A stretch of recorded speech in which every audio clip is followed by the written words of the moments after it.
Yes. Sounds like everybody just got it. Oh, gosh. So good? Working on headache. Interesting. I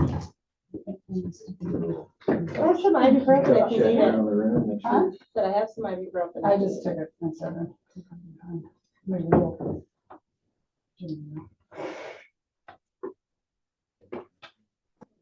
I'm gonna say, let's go ahead and get started. So Andrew, we live on here. Yep, recording. Yeah, and we got one participant, is that us? Mhm. Okay, so that's cool. All right, well, I'm gonna call the meeting to order. And so the purpose of the meeting this afternoon is a quote unquote board retreat.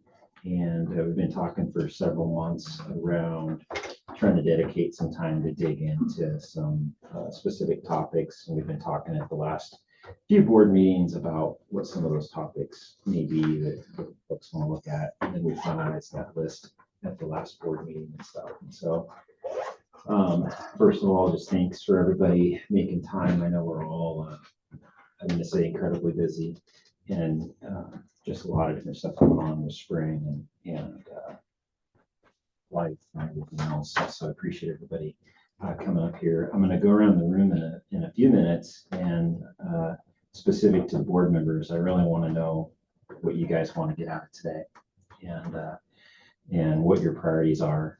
And then if there's anything in the agenda that you want to add or what have you, it's pretty flexible. I think we try to include kind of some highlight items, and I try to put some bullet points in there. Maybe they may or may not align with what you guys were looking at and stuff. I just want to, I think for my own purposes, acknowledge to me, it's not a time to have a retreat, because you're going to have July 1st, either one or three new board members coming on, and the board dynamics may be completely different. So I say that with the thought around, I hope the conversations today may be things that could be carried forward no matter who the makeup of the new board is and stuff. And then it's also, it's an interesting time with transition from Jack, that's been here for 38 years, to Kristen, that's going to be taking over as the superintendent. And so there's like just all these moving parts that are out there. And I think this next year is going to have its own challenges and stuff.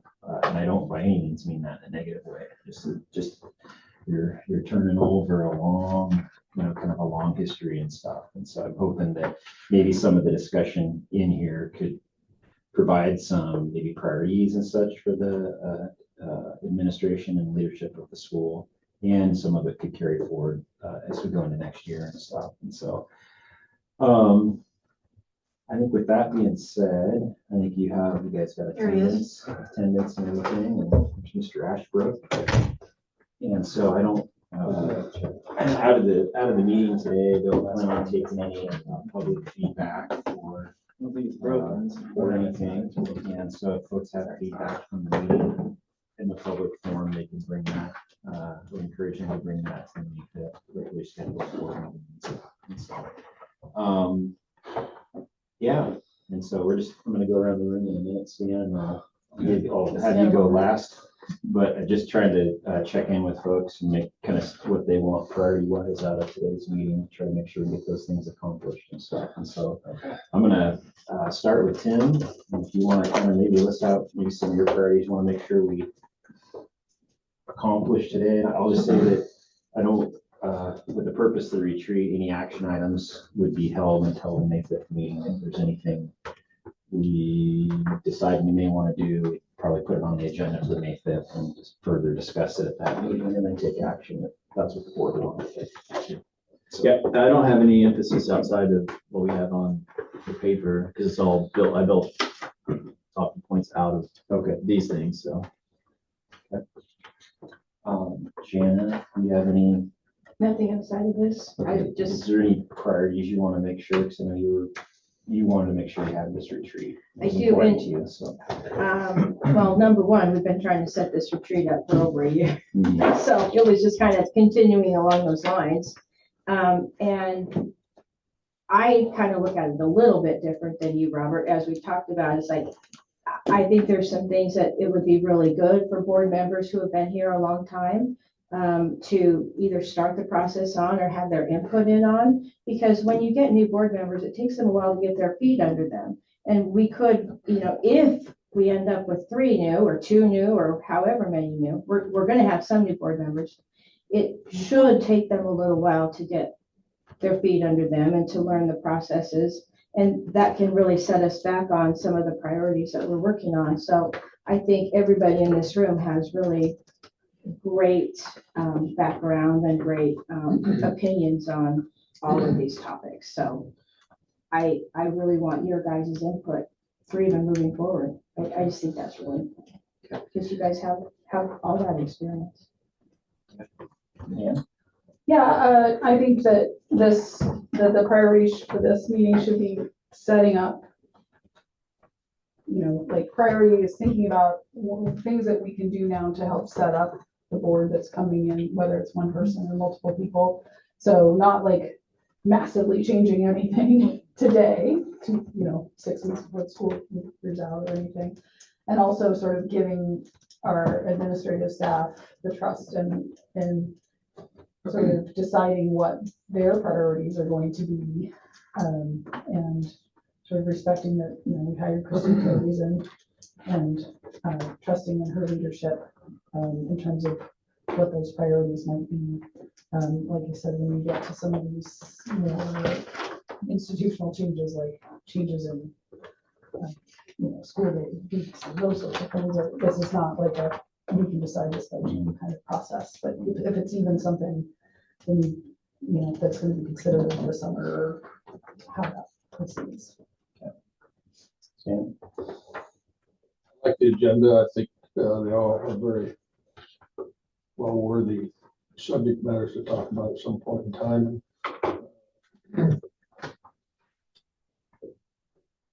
I do have a concern about, we have an administrator going out in a month and a half, and we have one coming in a month and a half, and I think we should give that a lot of respect in our process here. That's the only thing. Just kind of open up for, call the leadership team, Josie and Kristen and Jack. Do you guys have anything you think is top priority, that you'd like to see from us in today's conversation? I think just starting a good tradition like this board. I am a little nervous the board that hired me might look different than the board that will be working with me starting July 1, and that's okay. But just really forming a strong partnership with our continued vision for success at Dufur School and what goal setting looks like here and what monitoring our progress to our goals looks like. That's what I'm all about. I talk to you guys. I work very systematically, so wanting to set up some systems where we're able to see where we are and assess the whole journey throughout each school year as we do our really important work. And also, like, these big changes really affect our students and staff. So I just want to prioritize solidarity and making sure that there's not huge changes happening for our school. I think that using next year to get a feel for where we're at rather than making any drastic decisions would be a really wise choice. I mean, yeah, if we're on the same page, really just here to provide information. And that's okay, yeah. Jack, anything? Well, I think you and I have a different maybe perspective than, I see Jana, where you're part of this group going forward. And I want to drag you and along stuff, with so, us. Yeah. Well, I actually like what Jana said around, obviously there's going to be at least one board member that's in the room tonight, not going to be the next year. And I like what Jana said about getting input from other people. But I would echo also, though, what several people have said. This is not the time for big change. This is not the time to get shoved into a corner and say, we're going to do this, because and we're not, and it's on the agenda later. The whole 4-day school year thing is an example of that, where anytime people get all excited about something, oh, this is what says, oh, here's information. That's all good, and that is good information, but there's a bunch of other information that has to be, and this board's always done a good job of ferreting through all the details and stuff. And I think this is Even if we were all for it and decided on it, the new board could flip it. exactly. Well, yeah, and there's so many questions. It would be Yeah, it's a long it term. would be negligent to try and make a decision on anything big right now. And I think that would be disrespectful of Kristen and the principal hire that we're about to make. So I guess let's go into the discussion today, really thinking about trying to set up the board, whatever it's gonna look like, first and everything. Those of you that are on that board will help maybe carry some of this information forward and are gonna really be when I say the leadership of that board until the new board members get up to speed and stuff. So, okay, well, we're right on time for 15. Let's talk about community service requirements. This came up, it's been talked about, I think, in a couple of different formats from my knowledge. One on the sake of the school itself, and then second, I think it's being looked at with foundation committees and that on what community service is. A few years ago, and that might be 8 years ago, I don't remember, we went in and increased the number for community service hours to bump that up and stuff. But a couple of comments were made, and I think Janet had made a comment around like the quality of community service and is, doing all of one thing appropriate, or we would like to see different buckets than kids, maybe perform so many hours in each bucket to meet those qualifications and stuff. And so what I'd like to do for starting is just, I don't know, Kristen or Jack, if you guys have what the current requirements for graduation at Dufur School are for community service. And then what I'd like to do too is next go into, I think Jana and Stan, you guys are on some of the foundation. And are you on foundation? Okay. Maybe you guys could talk a little bit about from the tone of the like scholarship committees and that, what may be a priority or what have you. And see if we can get a little ways on this, and we got about 30 minutes on this topic. So Kristen, if you want to. Yeah, what we've got right now is 40 hours required for graduation at Dufur School, and that's for an Oregon high school diploma, which is 24 credits, or the Dufur high school diploma, which is 26 credits, and the Dufur honors diploma, which is the 26 credits plus some extra requirements around GPA, extracurricular involvement, National Honor Society involvement, advanced coursework, stuff like that. So it's 40 hours across the board, and they can start earning those hours freshman year. So there's no like time limit around when they can start, which happens at other school districts. And then as far as Jerry Walker, and correct me if I'm wrong, Ranger Pride Education Foundation, there's a portion of the grading rubric when students are applying and interviewing for those scholarships that their community service is weighted toward a score. So 40 hours will not get them full points on the on the community service portion of the rubric. I think full points currently is 100 hours plus. I think it was a big deal with this. The whole role model is about who was Jerry Walker DePriest. And she was very much a social, being involved in social things. She was a very hard worker and she was very involved. That was a big thing. And I believe, maybe you can remember, if it was 25 or 50% of the scoring was on community service. I don't know on the Jerry Walker because I'm not on that committee, Oh, but that's I'm right. I on wondered the, about I'm on the Ranger Pride Right, Committee. yeah. And we And look it's at pretty that high. carefully too. So community service and Jerry Walker's a third. A third? Yeah. Yeah. And also then you get into quality. The quality. And That's where we were. There's questioning. where the discussions really That's the question. start. So here's an interesting factoid. We got the Jerry Walker applications last night and just skimmed, there's 12 of them, which is interesting. We're down to 11 now because one of the kids is going to the Army. But the community service ranged from like 43 hours to 343 hours. That was the range, not diving into what exactly was it. It was, one was helping anybody that needed any help. It's a hard thing to, any community service is great, but Yeah. 300 hours? I know, but, yeah, like quantity, quality, maybe something to discuss would be, if you, whatever hour number you set it at, is there a limit to how many hours you can accrue in the same area? So for example, if you are walking dogs for the Humane Society, is there a cap? Can you get all your 40 hours walking dogs, or can you get 10 and then move on to something else? Is there do they have to have the same 40 hours for a modified diploma? Yes. I'm gonna speak to I'm gonna just say right now, I'm really hesitant to increase volunteer hours for graduation. From an equity point of view, not all of our students have access, and you can do Jerry Walker hours or whatever, but not all our students can do that. And so I love the idea of volunteer service hours. I think for the scholarships can judge separately. And then you can get into quality and quantity there. But in terms of like telling a kid they're not going to graduate because they didn't have time or access to volunteer opportunities is just not fair and not realistic. Or the ability to even, Like get transportation, like yeah, we'll especially in provide our you with Jerry community. Walker, but wait, you can't get a Dufur on a weekend. Yeah, and you can't get home if you stay late. You can't, and there are opportunities within school hours. I'd be curious to know, we upped this from 20 to 40 relatively recently, didn't we? I think it was before I worked here. Yeah, so at some point we upped it to 40. Do you feel like you're more connected with the students now? Like how many students really struggle to even get 40?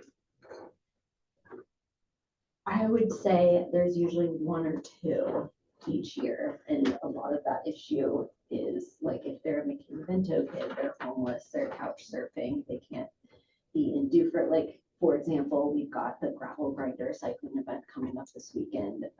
Kids can get, I would say, probably 15, 20 hours if they work both Saturday and Sunday. But if they don't have money for gas, it really limits them depending on where their neighborhood is and what they've got going on for community service.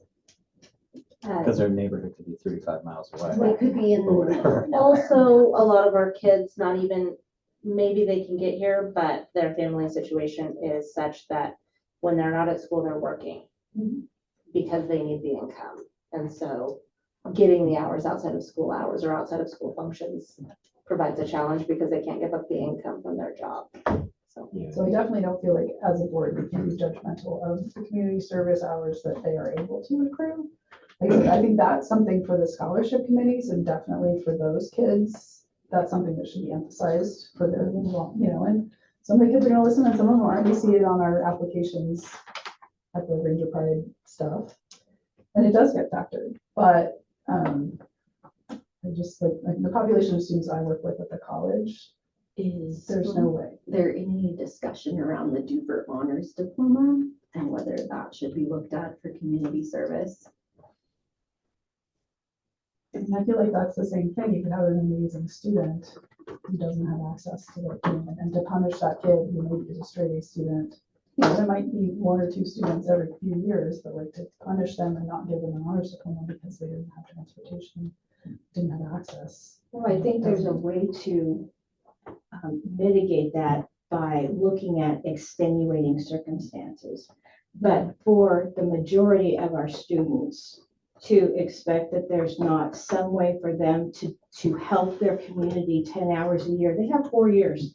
That's I don't have any 10 problem with hours the a 40. year. I don't have any problem. with And, 40. and I don't have a problem with the 40. I think in our discussions, it was about the quality. You don't get to just go to a school event and help set up tents for the Jerry Walker auction during school hours, or set up chairs during school hours when they're getting out of class to do it and call it community service.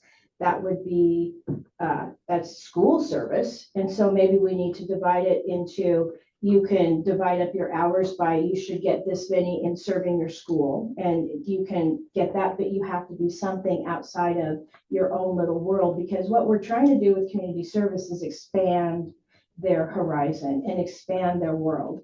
And there is a world outside of the school, and they need to see what that is, and they can't see that unless they have a reason to get out into that world. And it's also by growing their, seeing what's outside of themselves and helping others. And that's not by just, we had kids who had community service. They thought that they could use their job as community service. If you're getting paid for something, it's not community service, it's a job. You don't get to put that down. And so I worked all through high school. I had to work. If I wasn't in school, I was working. But I still, on weekends or Sundays, there was a way to get community service. So there is a way. I didn't come from money. We do have students that maybe can't, but if there are extenuating circumstances, we can have something in there for that. But just across the board, most students have a way to get 10 hours a year. That is not a lot. Who helps the students today? Their class advisor or? It's a family effort. So yeah, each kid has class advisors that follow them through freshman year all the way through graduation. I am the guidance counselor, so I'm meeting with them at least twice a year, unless they're higher on my radar, to go over credits accrued, currently progress, which is career-related learning experience, and then progress with community service. So we talk about the goal, like 10 hours by next fall. And then Ty Wenzel, but whoever we hire to replace her or whoever we redesignate it to, the college and careers teacher does a lot of help with setting those kind of opportunities up for kids. I have to imagine, or when I hear 43 hours to 300 hours, I think of another thing of the person that does 300 hours is really good at recording their hours also. So that's, You know. so that's one of the things too, is that this time of year, I got a handwritten note this last week, Yeah. this time, that had a bunch of kids on it that they didn't have enough community service hours. They're not gonna graduate. And we're not coining it like that, but this list of kids, well, we talked about it today earlier, that list of kids is now like that. Mhm. Because really what it turns out being is, what have you done? And then the school, various people around the school help them. Well, did you do this? Did you do that? Did you do the other thing? One And then kid, sorry. no, that's fine. One thing that comes to mind for me is Nathan Coleman, the kid that collected thousands and thousands and thousands of dollars in admission and is very apologetic that he can't take money through Alvarender on Saturday. Didn't put a single hour down for that. Oh, really? And he's just a cool kid. And he did a great job. Yeah, and he had probably, if you looked at his deal, like Janice, and he probably had a wide array of things. The other thing I'll say is that I checked with South Wasco today what they have. Not that we want to do what, I'm not advocating that, I'm just telling you, they have 40 hours a week for a standard diploma and 60 for an honors diploma in South Wasco. And then the Dalles has, so his response is, Kurt Evans, principal at Dalles High School, is 20 hours, but it's nothing that's written into policy. But we've also never not had someone graduate because of a lack of community service. Another point to think about is, considering if kids come to us senior year from a different school district that has different policies, like what's the workaround there? Yeah, 'cause I would think that would be up to your judgment within reason, working with them. I think it had at least 2 students come to the school board in the last few years. One student wanted cords for students that had been over a certain level. They wanted cords for graduation. And then the second student was someone that worked year round, and they were concerned because they had heard conversation, they're going to increase the hours, and they were, I think, a junior at the time, and they're like, how am I going to get increased hours, and I'm working all the time. So I think, taking some of that in the feedback also. As somebody who spent a few years in a legal battle, I'd look at things from that standpoint also, and I would hesitate to, one of the hesitations I have with saying it has to be outside the school is who's going to facilitate those contacts for kids. And I hesitate for it to be us in the off chance that something bad were to happen and then Yeah. the school gets sued because we set up this opportunity with somebody that hasn't had a background check and hasn't Yeah. had all these clearances, so. Yeah. There's another angle The to that. school- When I was running home at last, the school did not do that. The kids were responsible for finding their own opportunities. They would come in and apply themselves, say that I need community service hours, what you have for me. So I do know, at least back then, anybody that we came to us, or even at the food bank, when I was doing the food bank, we had kids come into the food bank and help us stock You have to shelves have a all the parental time. release. Yeah. The school did not set anything up. They were required to find their own opportunities. So I think they probably had a list that, said, hey, go call these people. They have things you can do, I think, probably, but we had volunteers. Tim, what's your thoughts on this? Rolling back, is there a state requirement for graduation for community service hours? No, okay. So, Jack answered my first question, which was, graduation requirements compared to other schools. And then the next one was what Ann was talking about, is there flexibility for students with barriers? And so from a policy standpoint, I don't think we increase it nor decrease it, but within a policy for graduation, is there other exit interviews for seniors? So seniors, not an exit interview, but they do have to do 2 career-related learning experiences, which would be a job shadow or interview with someone in a career field that they are interested in exploring or pursuing, and then they do a short presentation. And then if they're on a modified diploma, that goes down to just 1. So just speaking from my parent experiences, my son got his 40 hours done with 1 week of camp volunteering as a cabin leader. And so he's gonna have 500 hours if you just count that by the time he graduates. So is working in policy 40 hours and then some kind of language where there's flexibility for administration to say, we believe in you, you've done a good job.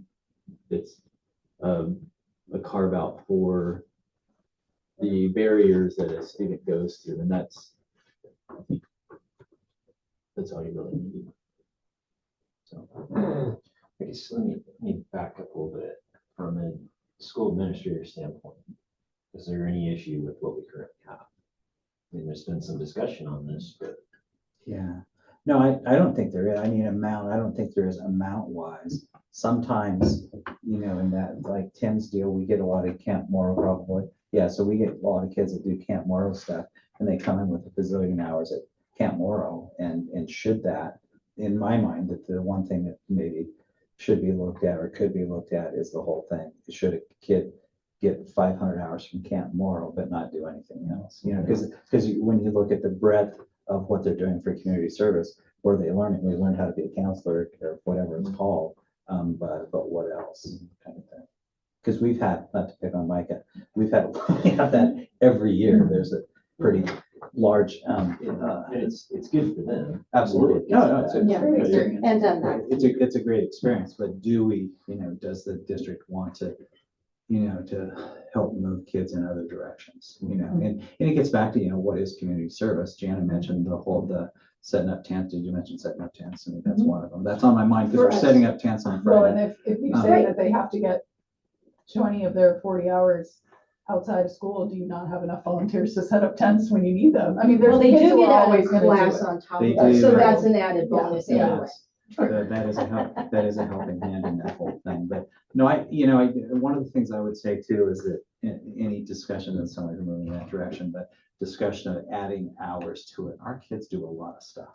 They do a lot of stuff already. The kids are gonna do it, they're gonna do it. Yeah, can you make it better and maybe lead them in directions potentially? But again, like everything we talked about, who's going to do that? Who's going to be in charge of that to really make it happen? I mean, and certain kids are driven by their parents and by their community involvement already, then Yes, sure. it's modeled by their parents, and it would be great. I totally understand your point, and I agree, but I also feel like we do need to have a hardship option, and maybe it's not something we really heavily advertise Right. to try to, you know, Right. because there are some kids who are like, oh, I'm just gonna apply for a hardship and Yeah, when I and get there's a around to it. judgment call. Right, and just sort of have that in our back pocket when we have a kid who truly we know, because we know, We know, yeah. who when the can't kid's do it. Absolutely. medically or, yeah, Right. and doesn't that's- have a regular home, like we, Yeah. that's the blessing of Dufur School, we know. Yeah. Yeah, Kristen, do you, like, when's kind of that, like, gut check with high school kids, at the junior year, and it's like, I mean, I know you, ideally, we'd say every year we check in and all this, but I'm just like, tightens. it really kind of starts to get So we serious. start talking, it gets serious, end of junior year, when I meet with them and say, okay, so you are not in line to graduate with 26 credits by only taking 7 classes a day. So we're either doing Oregon diploma, or you are doing summer school, or you're doing summer school to even be ready to do your Oregon diploma. And then when we meet in January after the first semester, we take a look at the classes that they've passed and where they're at for graduation. We start taking a closer look at where are you with your curlies? Because currently, most of the seniors, unless they're taking we have a few seniors taking robotics, but 7th period is college and career prep that Ty Wenzel taught before she left us. And there's dedicated time every week for kids to work on all of this stuff. Curlies are assignments in both Lindsay Black's freshman career exploration class and Ty's college and career readiness class. So there's built-in opportunities for them to be able to do this work at school. And then after that first semester, like Bonnie and I keep pretty tight tabs on the shared drive that we're tracking. Like, are they passing all their classes? When are they finishing these curlies? How many community service hours do they have? And we have a column on our sheet that we check off once they are approved for getting a diploma, whatever that may be. And then there's some other incentives built in that usually are pretty effective. So for example, they have their end of year senior trip coming up, like the second weekend in May to Silverwood Park. And you can't go if your curlies aren't done and your community service isn't done. And you can't go if you're not on track to finish your Acellus class by May 28th. And if you are failing any classes, you can't go. So it's kind of checkpoint milestones or They checkpoints. all usually make it by then. So I think from what I'm hearing as a group, we're happy with the 40-hour mark. And maybe the further discussion, we got about 10 minutes, 7 minutes left. We want to create a couple categories of types of community service, or is that, we want to just leave that alone, or I mean, is you there? could wait hours that are outside of the school too. And do the scholarships on. I mean, we just We do. discussed what I mean, they've we done. discussed, it's like, and that's part of what brought up this conversation even, because there were kids even in there, I think, that it was like all their community service hours were solely at the school, and we were discussing, that doesn't even, after a certain point, that doesn't even really count. We need you actually helping the community, and that's where this conversation came up, because how do you weight that on a scholarship when that hasn't been discussed earlier, I guess, kind of. I think that, as a policy in general, I mean, I think that it should be like worded so that it's highly encouraged, but I'm not sure that we can require it, just access wise. But I mean, and I think that from freshman year, like students should be pushed in that direction. And that's gonna come down to that in person, really making them understand, like, if you want a scholarship someday, even if you're not sure if you want a scholarship someday, look for opportunities outside of the school. And this is how you look for opportunities outside of the school. Cause like the freshmen usually can't drive, they can't, so not that there aren't opportunities within Dufur itself. Maybe CJ doesn't look the same, but Freshman seminar curriculum. I just, like I said, I'm also like heavily weighted because of the students I work with.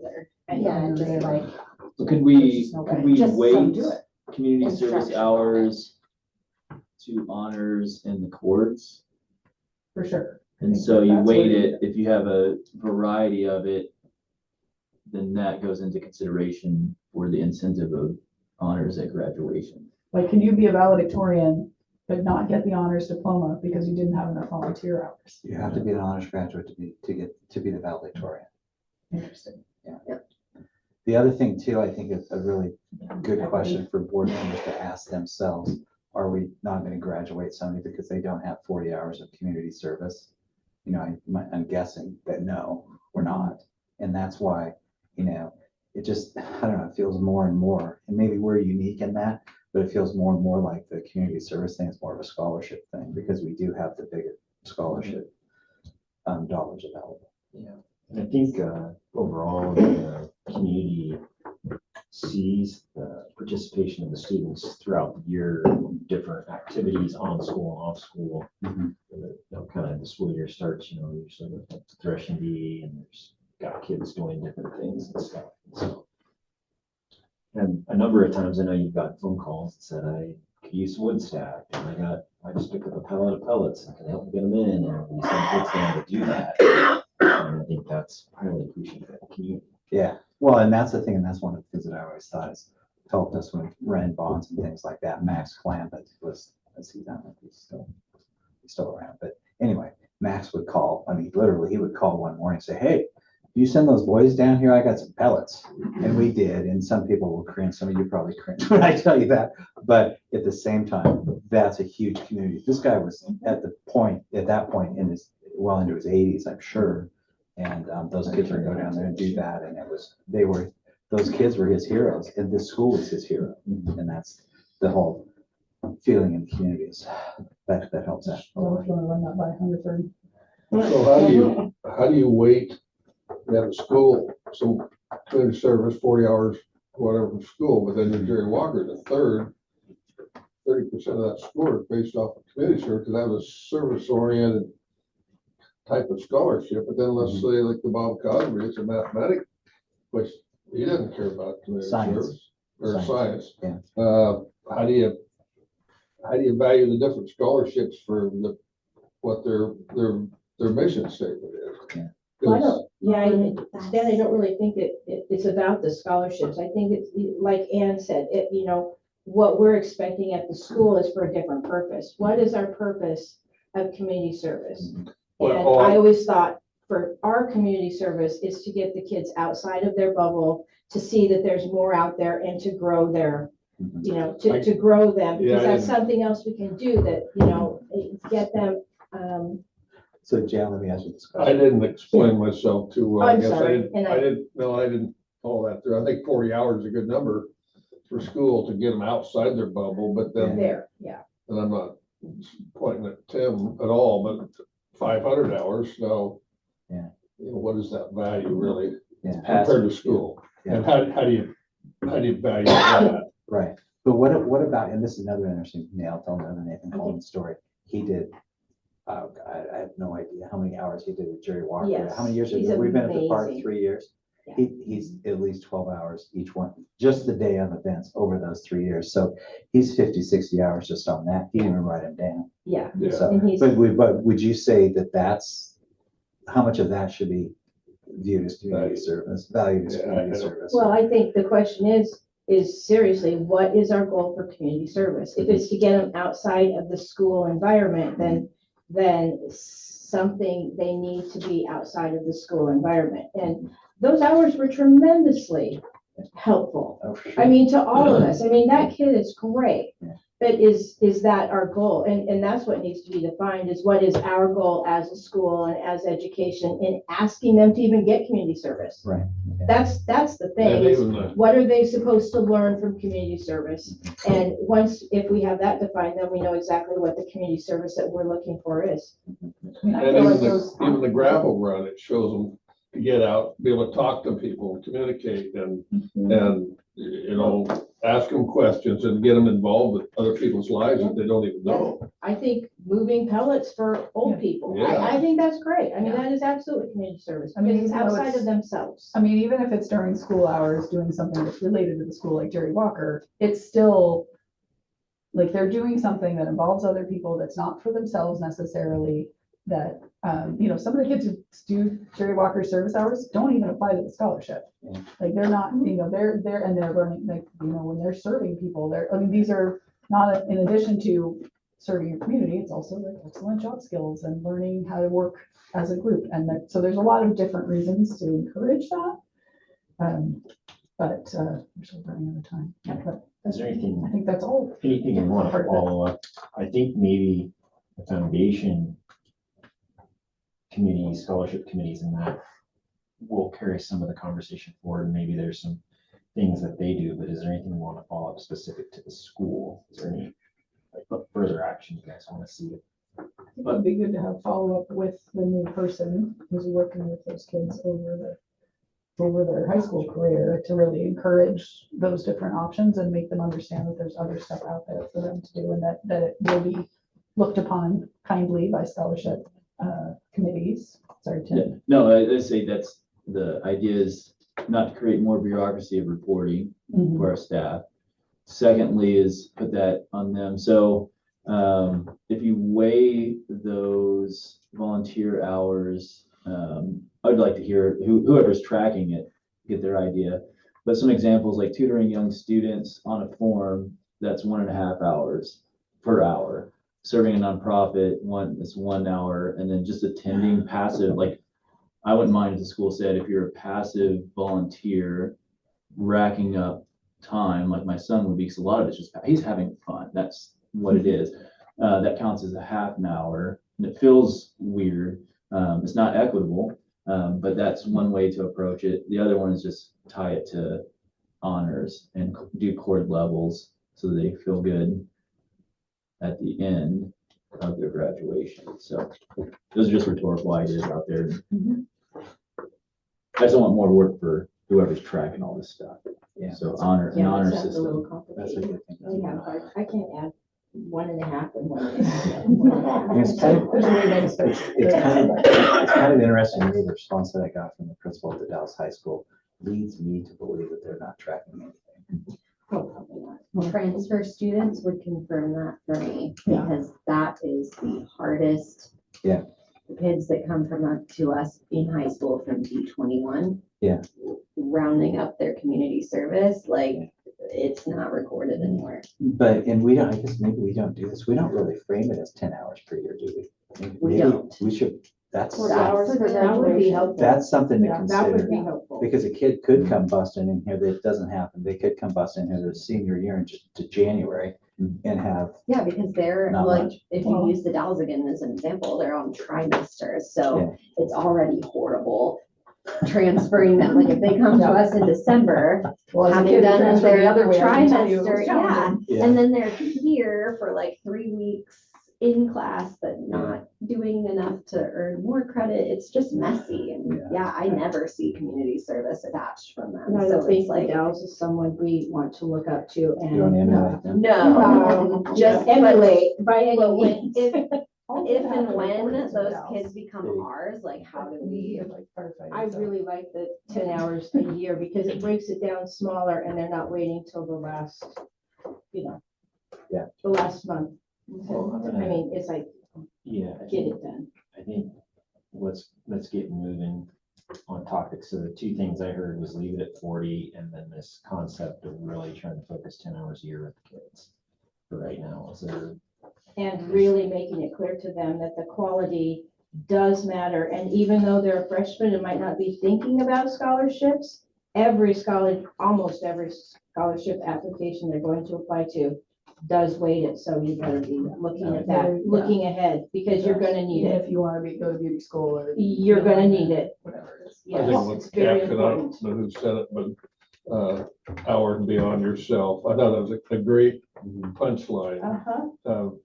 Beyond yourself, help other people, get to know other people. So I think it's a good key word to have someplace pretty close to the top of the things. all right, we're gonna wrap that. And that's fine schedule. Oh, no dinner. Yeah, no dinner. Next, moving into really some data. And so I think most of this data we've seen at previous meetings. Kristen, one of the things I've really appreciated having you is bringing a lot of this information and data into us, the graphs, the charts, all these different things and stuff. And so I created a list here. Is there anything on this list that we missed? I'm not asking the room that question, but I know in the last board meeting, we had our last agenda item, Kristen wasn't here. I really wanted you to be able to talk through that, but it had a lot of information on class sizes and we've taken a look at some of this teacher slash staff per student slash class ratios, kind of looking at the, cost per teacher per student or cost per class that we're offering and those kinds of things, kind of looking at where some of the core classes are, some of the elective, where the enrollment's at and that. So I don't know if we can kind of start going through. Is there anything you want to share on the screen? What I have is a rough draft, so I don't need to share it on the screen. And then I think I had a student emergency today that took several hours of my time. So, yeah. We did learn that one of the police officers could ride a scooter though, so that's more useless information. I'm full of that, so I'll shut up and ride a scooter or a razor, whatever, what are those things called? I didn't have a razor scooter, so. Yeah. Okay, so I seen one down at the down on the video of the. Oh, yes. That that was was on that one too. Yeah, That was so good. flashed back down. The Should've called laser. him. Maybe it's him. Sorry, I screwed it up once again. Okay, Only so a month and a You gotta half. watch the video. current class situation, our biggest class is our current fifth grade, which I think is at around 38 kids. And then we also have 2 third grades and 2 first grades. So we've done this for a few years. We knew we had an elementary bubble that was going to eventually make the transition to middle school. With our current staff, I'm able to keep 6th grade split for all of their classes except for PE. So with current 5th grade and current 3rd grade, that means that we've mitigated the bubble for next school year and the one after. But once we have our current 3rd grade with the 6th grade, we'll have to expand our staffing in 6 through 12 to accommodate those numbers.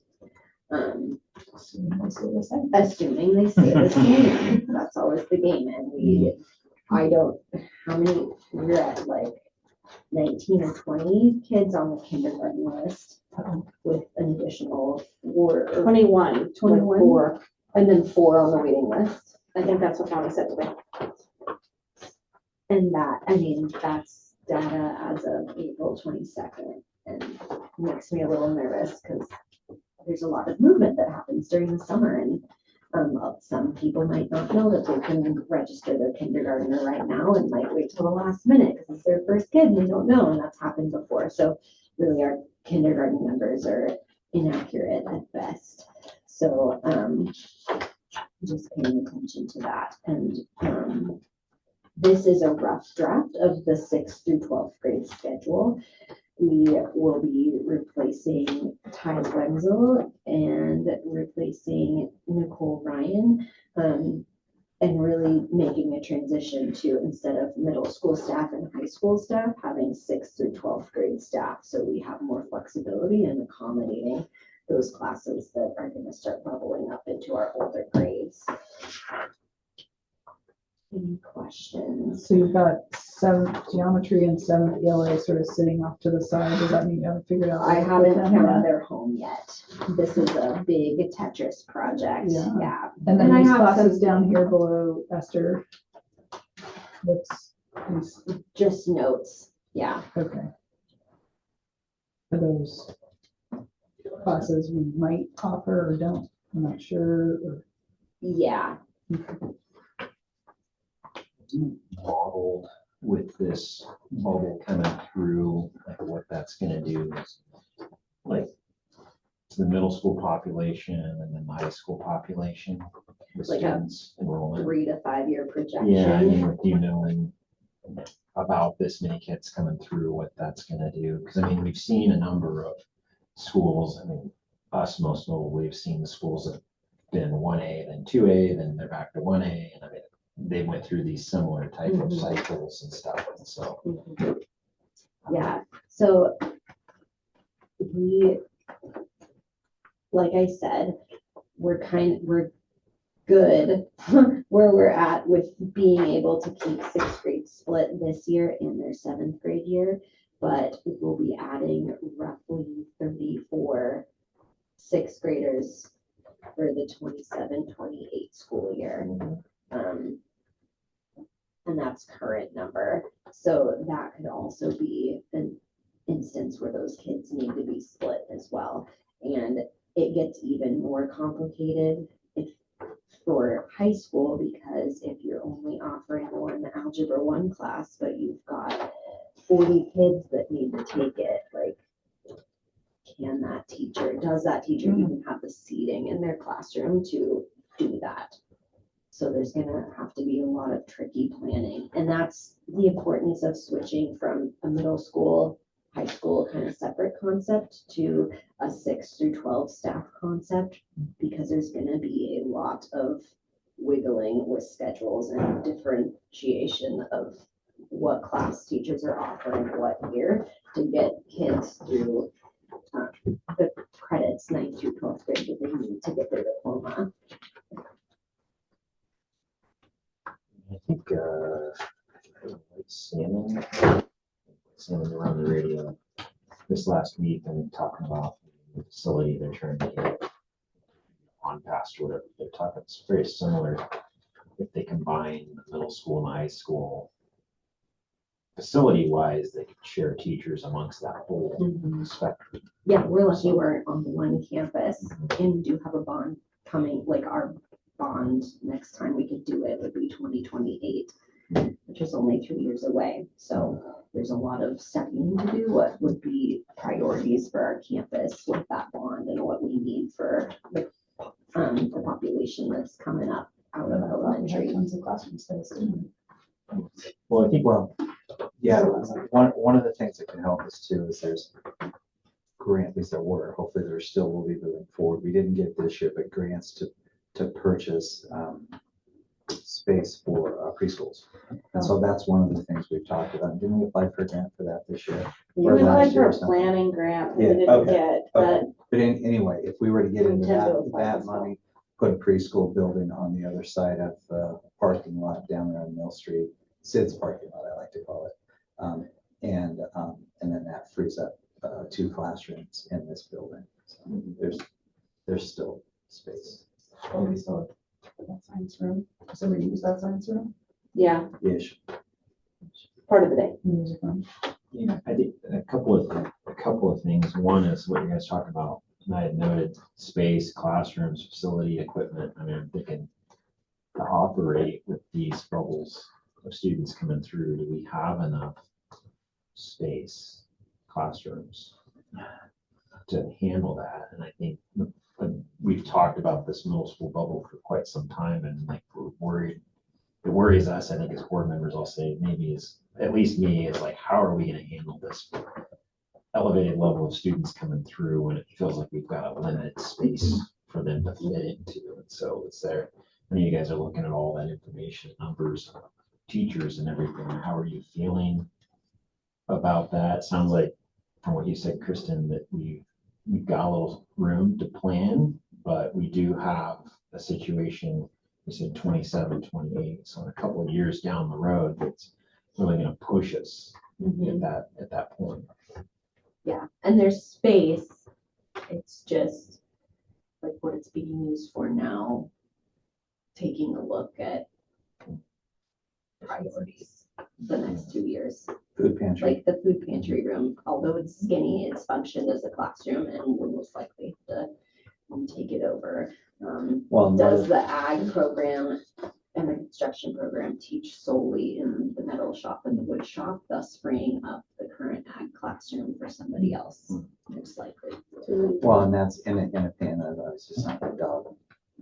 And a dog fight, but there's, potential up there in the shop building. I mean, if we needed to, we could build temporary walls in one of the shop rooms and put 2 classrooms in there. Same with the current call room. Like, Yeah. wanted to condense them Kelly further. only uses her classroom half the day because she does elementary specials. Kelly Darden. Yeah. So, Well, and that's, yeah.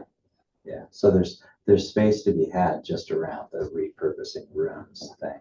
Because it's like I think schools get caught in the, what's really nice to have and what do you really need sort of thing, because the wellness room is great. It's amazing.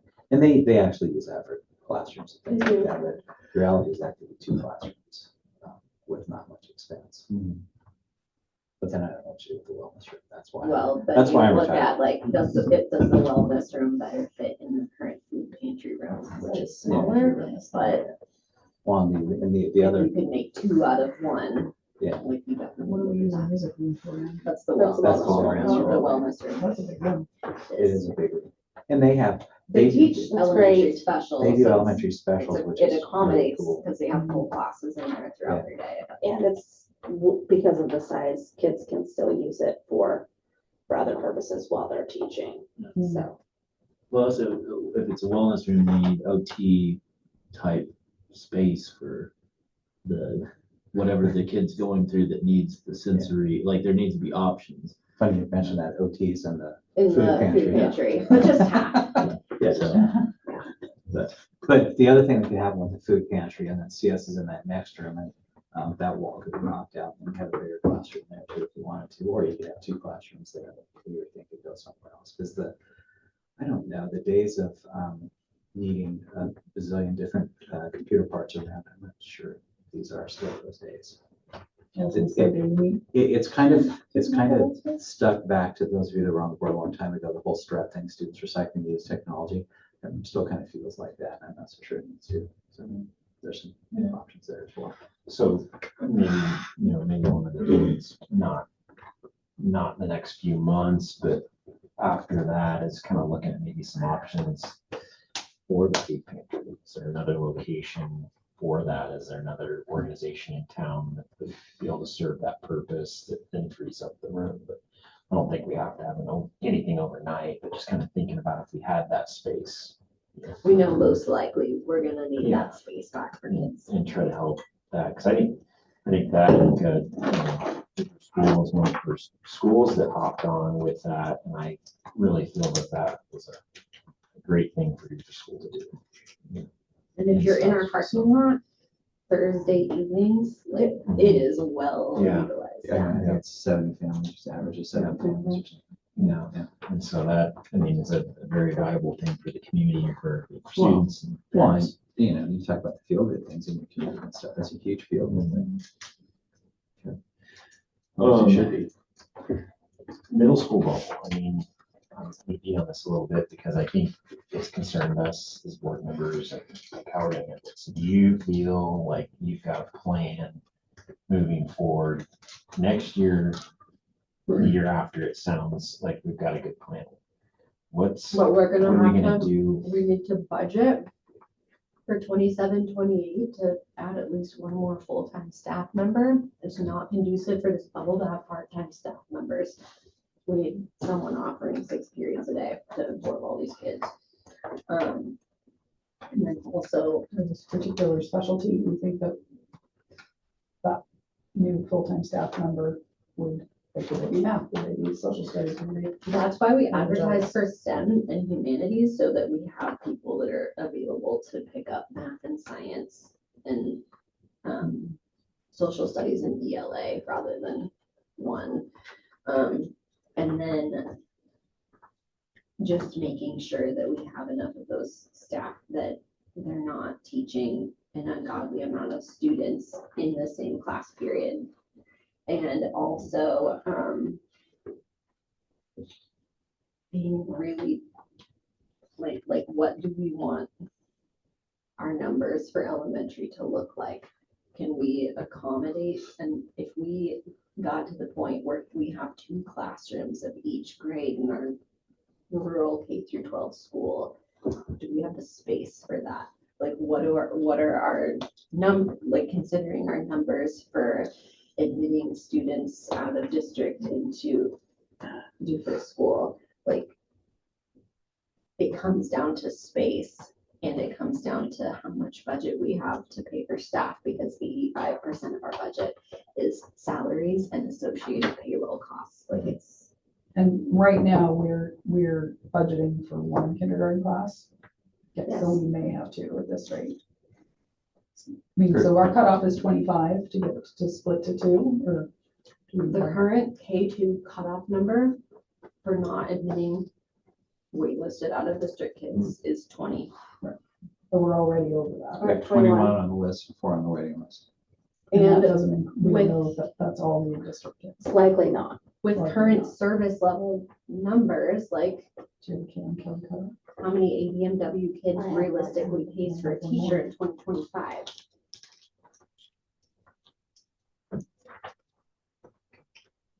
Yeah, and that's where we've gotten to, right? 20 is the cutoff. But if we have 25 or 26 in district, we can't split that class and afford it, right? So that's then where the out-of-district kids come in. You let those waitlisted kids come in to afford to pay for the second teacher. And what is Polly's, like, it seems like in the past, Polly Gibson has been like, bring it, I can do up to X. We also, after COVID, have seen an increase in behaviors, and also we are at 70 students on in the special education program.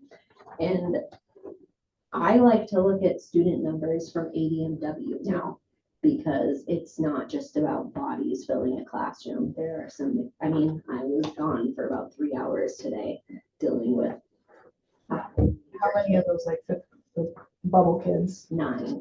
So 9 out of the 5th grade class, and then how many out of that 3rd grade class is coming through? 3rd grade, I know the 9 because we're just that transition from the contained classroom into moving from class to class So we're every looking at more period. than 25-30% of that 5th grade class. It's a big one. Behavioral Yep. rates, or some kind of like, not all behavioral. Not all behavioral, but require a lot of extra resources around planning, educational support. Yeah, it's definitely beneficial to look at it, not just as bodies, but more assistants. Teachers assistants. I mean, where are we at on those? If you can find the right that's ones, always, yeah. lots of people on there say it. If you can find the right ones. Is that And frankly, difficult? yes, it is. It's It's absolutely. difficult to find the right person to cashier, so I can only imagine the right person that could be a teacher's assistant. Maybe we It could can trade blow up people. on you. Is It it can blow up on you like 2 weeks before school starts, when you think you've got your educational assistant schedule all figured out, and then you find out you've got a kindergarten coming in that's gonna need extensive, like, medical, behavioral, academic support, and then your schedule is blown. Yeah. Is it possible to see, without getting into FERPA issues, the special accommodations that our teachers are putting, like reading, like reading out loud to students of dyslexia? Are we able to ever see that type of data, not with student names, but I with, could get you like- guys, and I could look at a couple like higher need students and remove their data from it Yeah. and show you guys an IEP plan. So when you say 70 students in special education, is that 70 IEPs or? A combination of IEPs, 504s, which is more like classroom accommodations around maybe like medical diagnoses like ADHD. Yeah, combo of the two. And then is that through high school, K through 12? That doesn't include tag, or does it include? It does not at this point include tag, but that's another, like, I'm the tag coordinator and they are. I mean, technically tag's an IEP. It is an IEP, yeah. So a little side note, I guess for Kristen, like, you do a lot of these different things. Mm-hmm. And so do you have a plan for next year on delegating some of these? They're all tasks? extra duty contracts, so we'll re-advertise them. Okay. Yeah. So you're gonna be extremely busy. I'm just worried because you're, Yeah, I'm not everything we talk about, oh, I'm the coordinator. Not gonna be the tag coordinator next year. Yeah, Not gonna be so- the tag coordinator. I love being tag coordinator, but there's a lot of work that goes into it. One of the things we're doing too, the budget will reflect is an additional special education teacher in our school. Two things there. One, obviously we have way more IEPs than we've had ever. And plus we have the higher needs students and things like that. So we'll have some time next year in a classroom to get high needs kids out of the mainstream classroom, which will play. Which has a huge effect on, Yeah, EA availability. And it will play really well with existing families that their students don't have challenges, similar challenges and things like that. A kid like that can dominate a classroom, screw it up for the whole group. That's that. But, I mean, we had the kid that Kristen spent, would you say 3 hours today with, moved in 2 days ago, moved in. 2 days And ago. yeah, we can't not serve them. They're one of ours, but Yeah. it's a big challenge. But we're creeping. They're in district. Yeah, an interesting fact, if you guys look at, there's more houses for sale in Dufur today than I've seen in years. And so that could bring in, seems like everybody that moves to Dufur has 6 kids. You know, but I mean, it Well, could and this definitely, like spring has been volatile. We lost 5 and then we gained 5 and we just lost 4 and gained 2. and there's It's a even lot. new houses, there's 1, 2, 3, 4, there's, I don't know, 5 new houses going in Dufur right now, or just got built. So that's It's a lot. potential too for industry people moving in, some of these folks from other districts that want to get into the school or community. And there's opportunities for them, I guess. So that's just kind of something to be aware of. We're gonna have to assume our classes are gonna get bigger. Yeah. Yeah. So in relation to that, what's our procedure for rolling students from out of district to the next year if there are behavioral issues? Do we just keep them, or is there an evaluation of like, this isn't? Once you accept them. Once you can't- accept them, can't they kick them are out for in your that. district. Yeah, and there's a lot of FERPA law around like out of district students and making decisions whether it's yes or no. Like you can't require they submit a GPA. You can't require that they submit to you discipline records. It's interesting. But we denied people last time. Our process for the whole out of district admittance thing is way better than it's ever been. So that's really where you have to accept from. Yeah. Just baby step. But Yeah, I then just wondered basically if they're in, they're Place on the in. waiting list, right? You We can't. currently can't have a wait waiting anymore. list and it's actually board policy that the board in June makes a decision around how many they're admitting. So in May and June, I have a packet prepared for you guys to start taking a look at those, what the numbers are. And hopefully by May, everybody's done with spring moving, so you'll have some good numbers. But we Hopefully. can't kick a student out. And currently we have, and this number probably isn't right, because anytime you start talking about numbers, it's changed, but 74, I looked at the roster today. Had Bonnie do a deal, we have 74 out of district students in our district, which accounts for $900,000.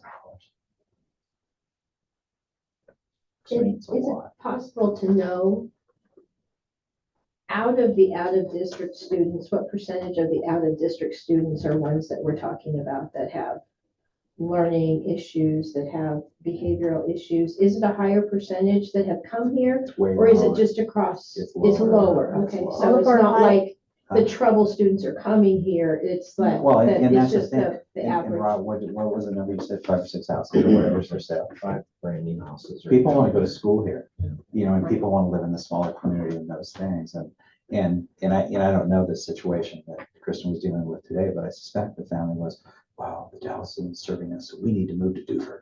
Well, it sounds like there's more opportunities to move to Dufur with discussions about having more houses and things. I think So- all of our current like high needs one-to-one type kiddos are in district. There are, In yeah. district.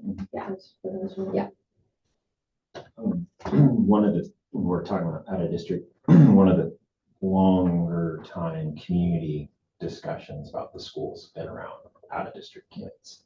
And it's kind of the board, us board members and Jack's kind of tried to navigate that for years, and there's pros and cons. And I mean, you just said 74 students, $900,000. And so I know from my experience, just in public, it's one of the more common things that gets brought up, that you guys are letting too many out of district students in. And even Peyton made the comment to me the other day about, well, me and so-and-so are the only kids from Dufur and everybody else from the Dowels. And so I think it's something to be aware of. I've gotten concerned more so the last couple of years that we may have swung the pendulum too much. And I think that's when we started doing the multi-classrooms and that. And part of that's because traditionally we've been one first grade, one second grade, all the way through. So that's a different time. I know when we split that first class, we had some long multi-generation family members come in that had kids in those classes, and they were concerned about that. And I think everything's went well in that aspect. And I think the parents, did well, students did well and stuff, but I think it's something to be aware of. And I've made this comment before, and I don't expect to get any more favoritism towards it tonight than I have previously, but I've had a number of local business people that say the students in our school should be in this district. And so, I mean, I think we just got to balance it. And I think going forward too, and kind of looking through some of the information in last month's board packet that we didn't cover, Kristen, that you prepared, kind of had some waiting list information, looking at the size of kindergarten. I think with the preschool program, it's more open to community, not necessarily district. And I think a lot of people like, let's get them in the preschool so we can get them in kindergarten and get them going. And, just personal opinion, not necessarily board opinion or anything. We've had some out of district students that are the most stellar students you could ask for it. And we've had some that are quite troublesome and create complete chaos their whole way through and stuff. And so there's been good and bad. I've looked at like the National Honor Society students, and a lot of those kids are out of district. And so it's very kind of maybe a higher performing educational wise group of students and stuff. But I don't know if we want to take a couple minutes to talk about that. I don't necessarily want to harp on it or anything. My own opinion is we got to try to find that balance of finance, and we got 25 kindergartens. Do we let in 10 out of districts to get us two classrooms so it's economical? But then we own that, or that decision we make there, we're owning for 12 or 13 years and stuff. And so it seems to me like the high school, I've always understood it because the high school, it's easier to accommodate a larger population than it is that K through 5. And so it's almost like we need to have a matrix for K through 5 and then a matrix for 6 through 12 for teachers and staffing and class sizes and that. So I don't know. Well, it doesn't Anybody seem wants to- that it's all that much easier, because if you have a class of 7th grade PE, they can still only have, they can still only see, what's the maximum in a classroom, 20, 25? When I was in the classroom, I could seat 34. So, And that I mean, depends on the classroom here, because I was in the new wing. and what they're doing. And so you have one teacher, if you have more than one 7th grade, math or one, you have to have, if we have more students than will fit, we have to play it twice. So it does kind of, somebody has to be teaching 2 groups instead of 1. So it does come to play at the high school level. If we don't have enough teachers to teach 2 7th grades, where that one teacher doesn't, they have to have 2 spots to fill those, or PE, or PE's not as big, but ELA or science.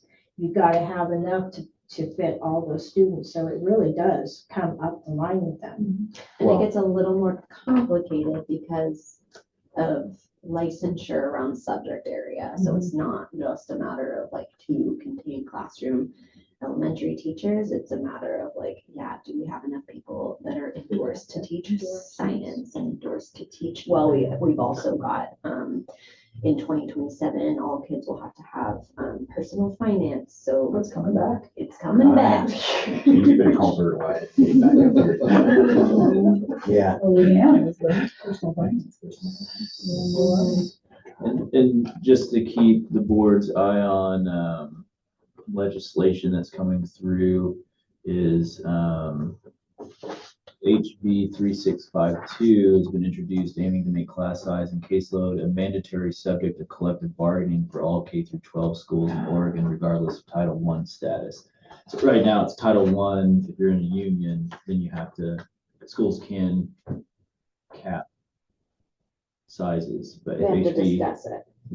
if HB 3652 goes through, then we're gonna, teachers can bargain cap sizes.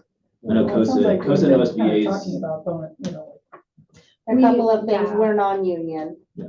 Currently. Yep. Currently. So, yeah. yeah, so in a month from now, once they get out of session, this might be another Yeah. whole different discussion. It might be, but COSA's Yeah, opposing against it. that, OSBA is Are they? opposing that, obviously OEA is opposing that, that thing's going nowhere. That doesn't Yeah. mean that necessarily that the teachers can't bring it up as Oh, yeah. a major issue in their contracts, that you Well, have to we spend have time. paid people more when they've had more. And we people in currently, the Yeah. currently are. Yeah. You have We some currently things So that that's are, something in the negotiation. well, and that's another thing, like, We do take you have enough Nancy, staff Sarah, Those are that, for, Extra core prep. classes. so that's another thing to look Right. at in our CBA is that, yeah, if they have more than 4 core classes. We pay them So I got, now I'm Yeah. panicking about this because I've got to make sure that nobody has more than 4, and I don't know if that's a possibility. so, yeah, It's and I'll very just, complicated. no, it is, and I'll throw this out there, Kristen mentioned it earlier about having teachers that don't teach full-time. The CTE thing, which we started in good faith, is killing us in both classrooms. And then So what I'm Kristen, gonna do, I Kristen's, didn't I guess we print have enough. nobody on here, but Kristen's had discussion with Esther about teaching more. I mean, Leonis basically came in and said, hey, you know, you guys have to take me to the field, I understand. And, yeah, so, It seems like, I mean, I love the CTE program, I love the concept, but it seems like for what we're spending, we have better uses maybe at this particular time for what we're trying to do there, and I'm a huge supporter of that, but what we're actually getting out of it as opposed to what we need in other spots. I'm a little I need worried about that. I need a point of reference if I can even share this in a general session. Maybe I don't, but I do So have. just keep in mind, this is being Yeah. recorded. and Yeah. broadcast, So. I don't want to get into Let's- the yeah. weeds with If you like have whether or something, not this yeah. should be exact. I'm not talking about salary or anything like that, but I do have a list of current. Maybe I'm gonna just not, because it does reference salary and whether or not there are enough. So No, no, let's- that's an exact. Let's, maybe let's talk about just real briefly, on the CTE stuff and, it sounds like we've got low participation. We got dedicated space and staff, but low participation in those, Well, those especially- areas. There's, with the cool side of CTE is as kids progress through the programs, they become more specialized, but that in turn limits class sizes. Yeah, and you need the teachers who know enough, who can teach those kids who have progressed that far. Because it's different teaching someone at the very beginner level as opposed to the ones who are progressing through the skill sets. You have to have someone up here, and it costs a lot more money to. and then if you, positive, we have enough CTE programs that our kids get to choose their CTE courses based on like possible interest after graduation. But if you have a class of 30 freshmen and they each equally choose a program, then you've got a class with 10 kids in it.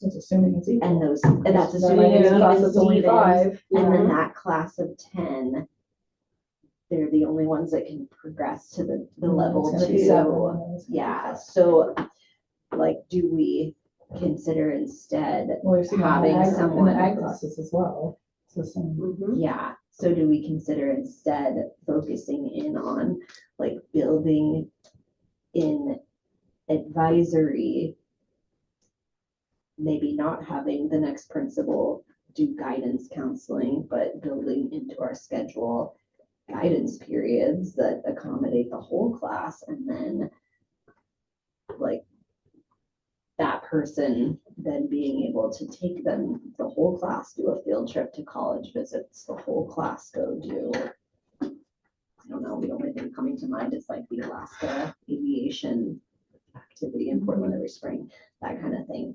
Like what better serves More. more? Do you feel like A the manageable CTE level. program is serving, what percentage of the students do you think that program is serving? Just, I mean, just, you think it's, Like the program's total? yeah, rolled CTE, together? I mean, as in, yeah, I mean, for the money that's budgeted there and that, you know, we're spending time trying to raise more, which, you know, isn't a huge amount, but is there enough participation in those programs that is really helping and affecting our students the way we were hoping it would? I think You as know a what I mean? whole, like with all the programs combined, we're serving a large amount of high school kids.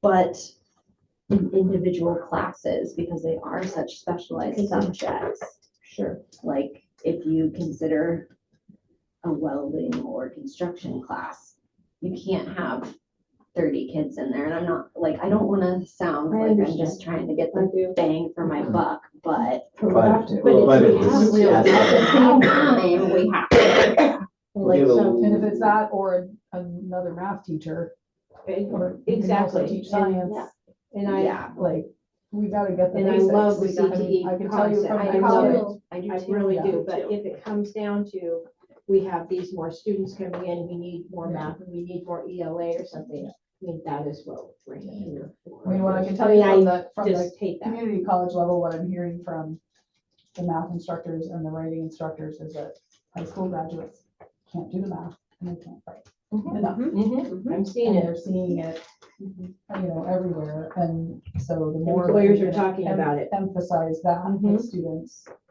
They have to be able to do those things. They do. And I would, And but do I, we look- but add do CTE programs, keep kids in school because those 5 kids need that.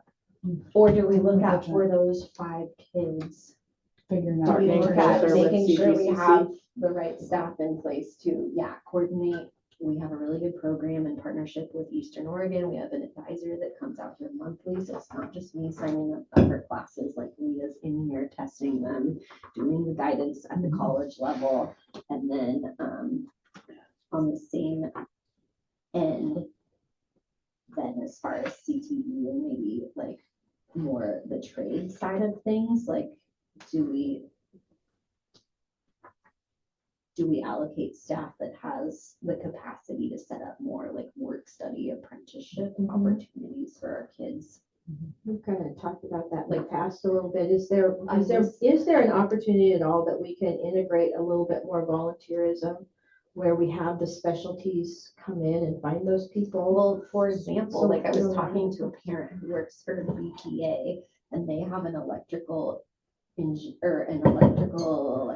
something electrical. Obviously, I was not a CTE person in school, but maybe electrical engineering apprenticeship for high schools, juniors and seniors. And if you do the full apprenticeship, they pay for your college. Wow. So Maybe, Wow. maybe. I mean, I That's- don't know, it's just, I mean, I I mean, we have to be practical. don't want to even Let's think get- about not Let's get having to that. Tim. but it- I know, Tim's got something but- burning. It's not- it's not burning. Look at every option. Oh, sorry. Look at every option. The analysis of a little bit of money in a big space, so with the CTE and integrated guidance, to know what we're losing funding wise.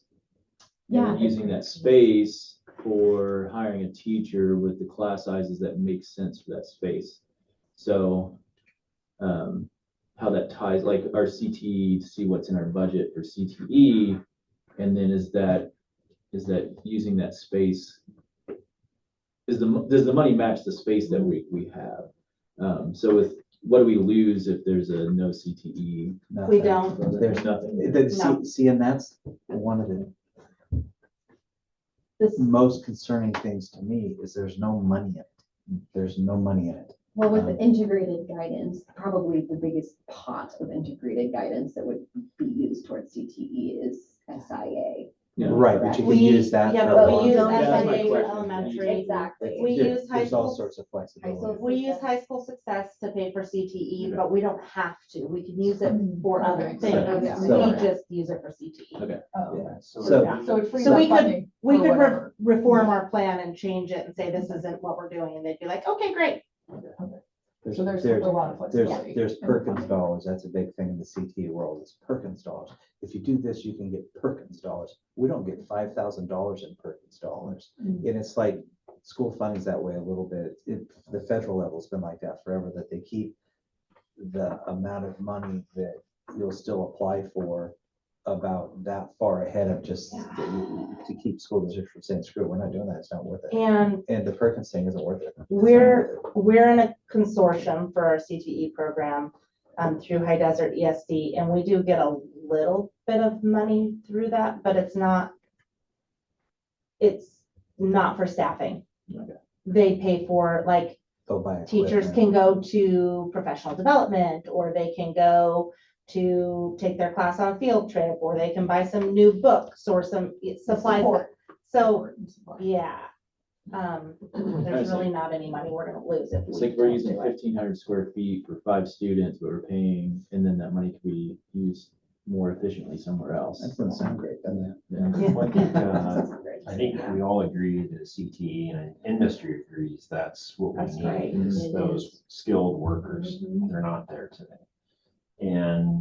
But maybe our program, I'm wondering a couple things. Should we let the community college play a bigger role in that versus high school if we're not getting enrollment? And then the community college takes kids in, they're very interested in that. But they still And need to goes know to how the to. program. And again, Can same we- thing, those kids going to the CTE programs at the college can't pass the right. Can we expand their education through happening more trade at the type college. math classes Yeah. and I think technical trades, writing math, and technical classes, writing would be more useful. I other think- than specialized? I really think as a high school, Tell them to have a good. when it writing comes to the record. budget and the priorities, we should focus on the core classes first. If we have money left over, I say this loosely, but because I love those technical education classes. And, so I think we gotta focus on the core classes first. And if it's that math teacher, maybe a higher priority as you're looking at budgets and schedules.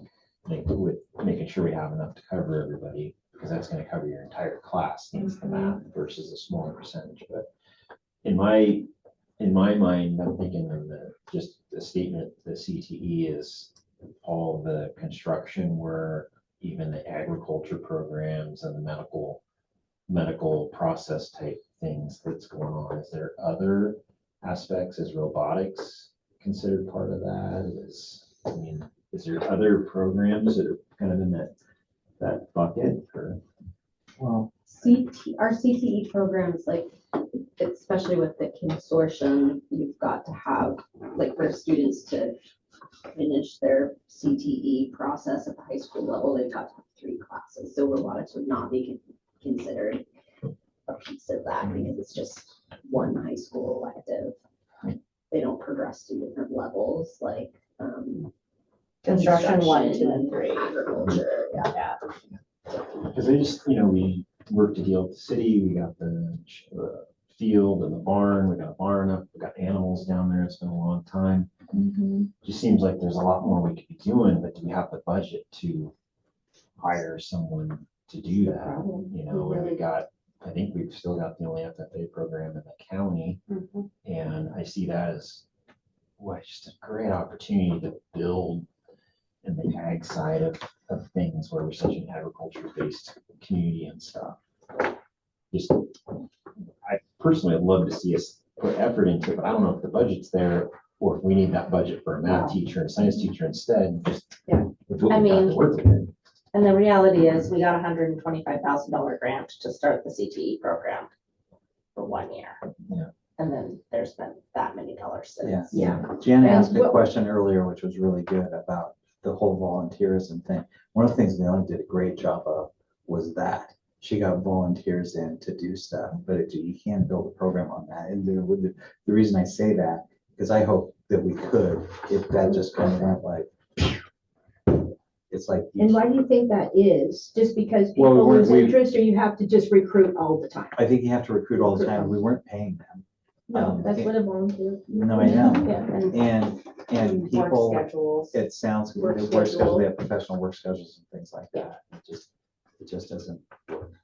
It doesn't pan out. And I think that, we have the foundation has the Barbara Paste Fund, which is part of that now, is working to endow a position. And I think that's where we could get with that. In answer to the question that's kind of been bantered about here about can we afford what we're doing? The quick answer is no. And how do we get there? And that, I think that is Right. how you get there. We hope that big money would be thrown at us to do those sorts of stuff, and it hasn't. But the reality is this, I think it's true in robotics too, is we offer a lot of stuff that kids really don't value. They don't value it. I mean, the stuff that we do, we have these classes with 5 or 6 kids, and the reality is I've been surprised by the numbers. we, Why would they not? we have these elective classes, which you say, wow, it's really good. And we can go to conferences and toot our horn and tell everybody what we're doing. They say, oh, that's so cool. Dufur's just doing such great things. Our students don't want those classes. And that sounds maybe a little harsh and snarky, but that's a fact. Well, is it? And so I relate this to a childhood experience. Okay, and so when I was a kid, this time of year, there was Little League, and that was it. Mhm. And every town, we had 5 Little League teams. Sherman County had North and South, Dufur, Ty, Moncton. Well, now we have one, Dallas, the Dallas is one, they have one because there's 20 other things for kids to do. Are we trying to offer too much, and then we're putting the population of each class so thin? We'd be better off scaling back some of it and focusing on 2 areas instead of 10 areas.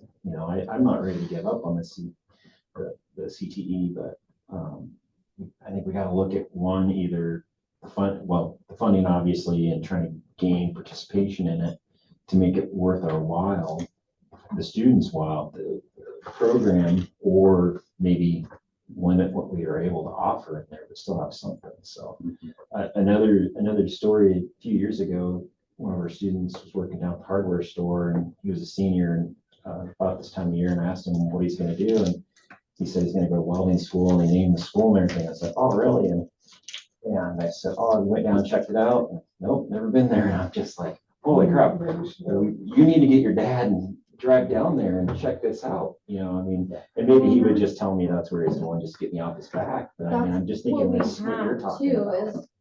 is, especially if we have like first generation students who are gonna be the first in their families to trade school, college, whatever, like, are we better serving them by creating more opportunities for like workforce exposure through advisory? So I know the port and then the chamber were running a program a few years ago, and it was this intern more for college kids. And they had different businesses in the Dallas signed up, and then kids would interview for those spots and get in there. I think it kind of fizzled too, but they were trying to, like a Subaru dealer would take 3 kids and they'd go I work all remember that, summer yeah. and stuff, but it took a lot of time. Well, and then- Yeah. Yep, I remember that. So, Well, hard then to take Gorge those Works kids would in. come here and we would have assembly presentations like 2018, 2019 for our entire high school. And then 0 kids would apply. Mhm. So are we, and then when you hear from teachers about, I don't want to get off topic, but 4-day school week, like at what point are we spreading ourselves too thin? And you start hearing those kind of rumblings, like, Well, it was really hard because having those students come into your businesses thinking they want to be an electrician or whatever. And they come for, to do the work shadowing. You're so limited by what you can actually have them to do, you end up babysitting. And that's what happens with these employers. Once you get them to your business, they can't really do anything. And then you end up, somebody has to be watching that kid the whole time so they don't get injured, or they're not doing something they can't legally do, which is almost everything. Trades and And they're healthcare. bored. Trades, oh, yeah. and they're bored. And what are they gonna do? I mean, it's really tough to integrate these kids into a business, especially if they're not super motivated. And the number of kids who are super motivated for anything, I'm sorry to say, is quite low right now. So if they're not, unless they are like gung ho, this is what I'm gonna do, they just kind of stand back and get in everybody's way. So it's a really tough, it's a really tough program. That's And why it engagement goes at away. the high school level is really tough for It staff is. right now. It It is, is yeah. really tough. Is it worse since COVID? Mhm. Is that a line I we've hear that from created every that we're trying teacher to I recover know. from? From And I all wish, over, I not wish I here, could everywhere. have some personal reference, but yeah. This age of kids were old enough to be left home alone while their parents still went to work. Like my age of kids, you had to be home with them. They were at least getting parental involvement every day. Kids that are in high school right now were old enough to stay home alone. And so many of them sat at home alone with zero social interaction. I can tell you, some of my GED students are just, like, have been Yep. sitting for 4 years. Yeah. At home too. Yeah. No school, no work, They no like it. nothing. No, they don't, well. But they don't want to be they're- pushed into doing something. They're just stunted, Overcoming that's a good- challenges. they're stunted Do you, emotionally Very and difficult. do we think we'll Socially. socially. correct back to before? You as know the what, younger Robert, kids was are coming really through? interesting, and I have to say, our kids, trying to find these slightly older, maybe the 19, 20-year-olds that come to apply for us has been really hard. But I'll tell you what, our 16 and 17-year-olds, we have from this school, we have some real rock stars.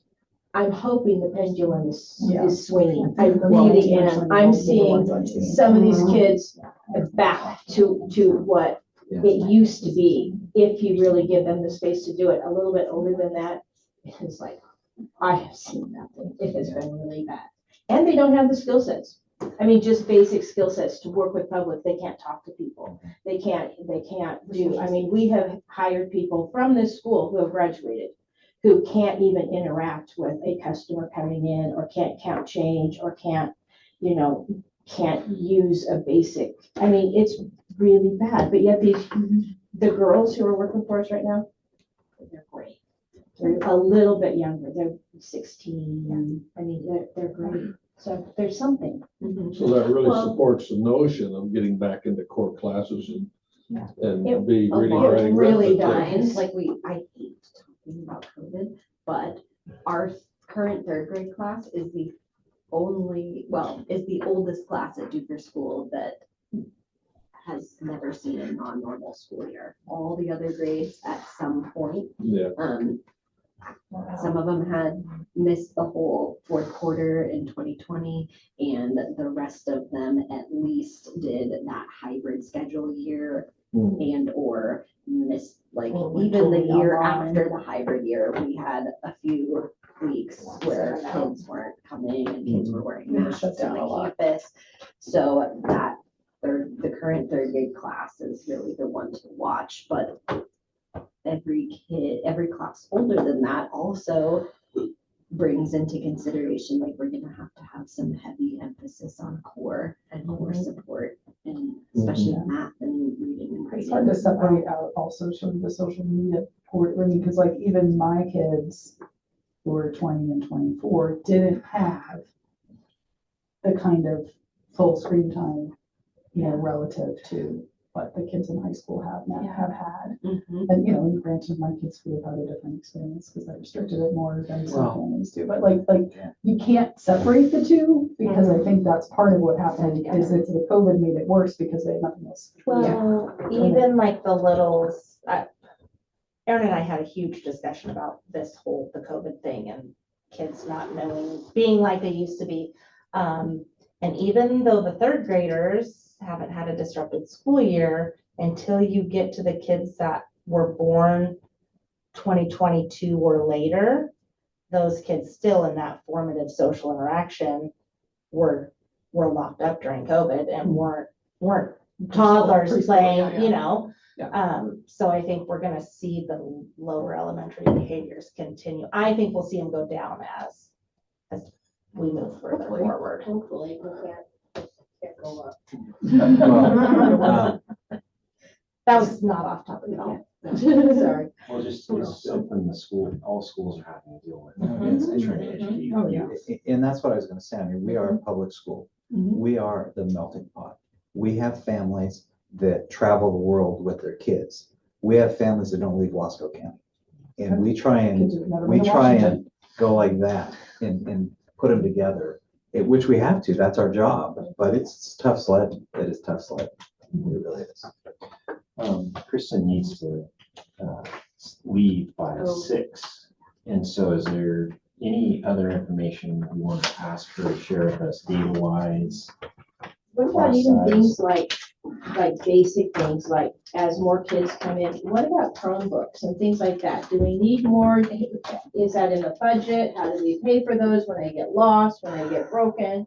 I mean, how many do we have to buy for the new kids coming in, and how do we, I mean, is that something that we We have- have to We have, figure? we have a pile of them and we budget for technology stuff every year, but we have a pile. We have, so it's not a big In deal. fact, and I don't know, and maybe Kristen does know what the number is that CS has in there. But my concern became that they're gonna be outdated before we hand them out. Yeah, Okay, and we don't hand them out until third grade because Yeah. that's the year where they start state testing and they have to have their login portal. CS told me, if I remember correctly, he needs about 50 a year between new classes that get Chromebooks and kids that just break them and then have to whatever, and then he has to repair another at least 50 screens. So what's the math on that, $15,000? In that grant, I asked for just under $25,000 to do a year's worth of Yeah. Chromebooks and And we've been They're not gonna getting, get cheaper. getting grants and we've been Yeah. successful with the grants at buying stuff. Dating all the way back to Yeah. COVID. That's our funds. Some books are relatively cheap. Yeah, and if we needed to, like, we have class sets for elementary. And not send them home. Yeah. Yeah, like Yeah. we could make some cuts there. I mean, we already They have already. a few classes that don't. Yeah, they just aren't allowed because. They just can't plug it in afford at the end of the day and then, because they don't come back or they whatever. Yeah, if they don't bring them every day, then they don't have. Yeah, any other, when I listed the equipment, I was thinking kind of hardware for computers and stuff or buses or any of those things. I mean, do we have balance with the equipment we have? It sounds like the Chromebooks and that aspect, yes. I mean, I think the copiers and stuff from the teachers' classrooms and all that, we got a new contract a couple years ago, should we get there? I'm sure your furniture items, you're probably on some sort of a cycle, probably some of those. updated computers. Yeah, probably the next big need is updated staff computers and we're working on getting those covered with grants. I think we're fine transportation wise as far as like number of buses and routes and those kind of things. The whole lease to own thing's been huge for us. It's way better. We What's used to, the whole lease to own for buses is just way better. We used to stand, we'll remember back in the day, and maybe probably, but the whole thing where we saved money, we budgeted a transfer at the end of the year to transfer it. You get to the end of the year and something went wrong, because something always goes wrong, then you don't make the transfer. And then it's like, well, what do we do now? And now we're rolling good buses down with good buses, whatever that is. We still do. Our But buses are tough. We're taking the children to and from. The buses are, I mean, they're leading with technology, just like cars, like it's not a simple fix. I think, seems like, all your automotive industries, everything, the quality of product we're getting today is not, since COVID, it's not what we used to get. I think the buses, vehicles and And all the. buses have never been great quality. Yeah, but when you're dropping the whole mission system on the gravel road, it's kind of Problematic. yeah, and so, just there's challenges. Then, like you say, all the technology in the bus now, it's not a mechanical system. No, an it's electronic like this system. one wire, yeah. And they keep I'm fine. trying, at Fun Story, one of our buses was at Western Bus for most of this school year. It came back a couple of weeks ago. Wouldn't run. They worked on it. It's been about a year that we've been fighting with it. Can't figure it out. You're just gonna have to replace it. We don't know what we're gonna do. And they got to looking at it again, and it was one wire that had a short in it. So, no, It's Brian Durham. yeah, Yes, so- Yeah. so But that that is was an the- actual true one wire. But that was at Western Bus. Yeah. Western Bus had been screwing around for a year, Couldn't find it. off and on. And did we get And they got miles of wire in them. bus replaced that got wrecked? Yeah. A year ago, right? Yep. Okay, so that's all. Yeah, it got delivered in September, I think. Anything else for Miss Kristen before she steps away? Any data you guys want to see or information, kind of statistical type of things that she may have or shared previously you guys have on your mind that you'd like to take a look at? Yeah, student growth data, just basics. Do we do iReady? What do We do DIBELS testing Okay. for K through five. So for the board to set up like a certain, however many times a year, just to have a report on that to track, like how are we doing better? So I know with state testing, that's not a great indicator. So if we have a system that we have to just, oh, this is what's going on with the classes as we move forward in the future, that I'm always interested in that. I think, right now the Oregon schools are under a lot of scrutiny, and then we've got the state and the feds battling it out. Who knows where that'll end up, but I think from a board member perspective is trying to hope that we're making progress with the education that we're providing in the classroom. But it's hard to compare us to a Portland or a Salem Kaiser school district or whatever, but trying to maybe look at our numbers. And I think Jana had brought up before we make these decisions in the board meetings, what are the results? And trying to maybe bring that data forward throughout the year and showing that. And you've brought some pretty incredible data forward in the last year, but continuing to do that so the board can try to be seeing the result of the decision they made, positive or negative, and then adjusting, I guess. Yeah. So. And it just helps me as a representative to go, when someone comes and they say, oh, we rank number 48. And I go, well, actually, let's look at our data. I've got it actually in front of me. Or with the out of district students is, I don't know, it's like 5 months ago, it was explained quickly. And I was like, oh, I get it now. If we're at a certain threshold and they're complaining about this, is that like, actually, do you want your kid in a 28 class or a 14 class? If we're gonna have 14 class, then we have to hire. That has to do with the budgeting for the teacher. And then they go, oh, and it just helps. So. Yeah. Yeah, helps them understand. I mean, I don't think they understand how much money, and, like those little things, but like this, would you split a class, like what the rationale is and what's the benefit, what's the drawback?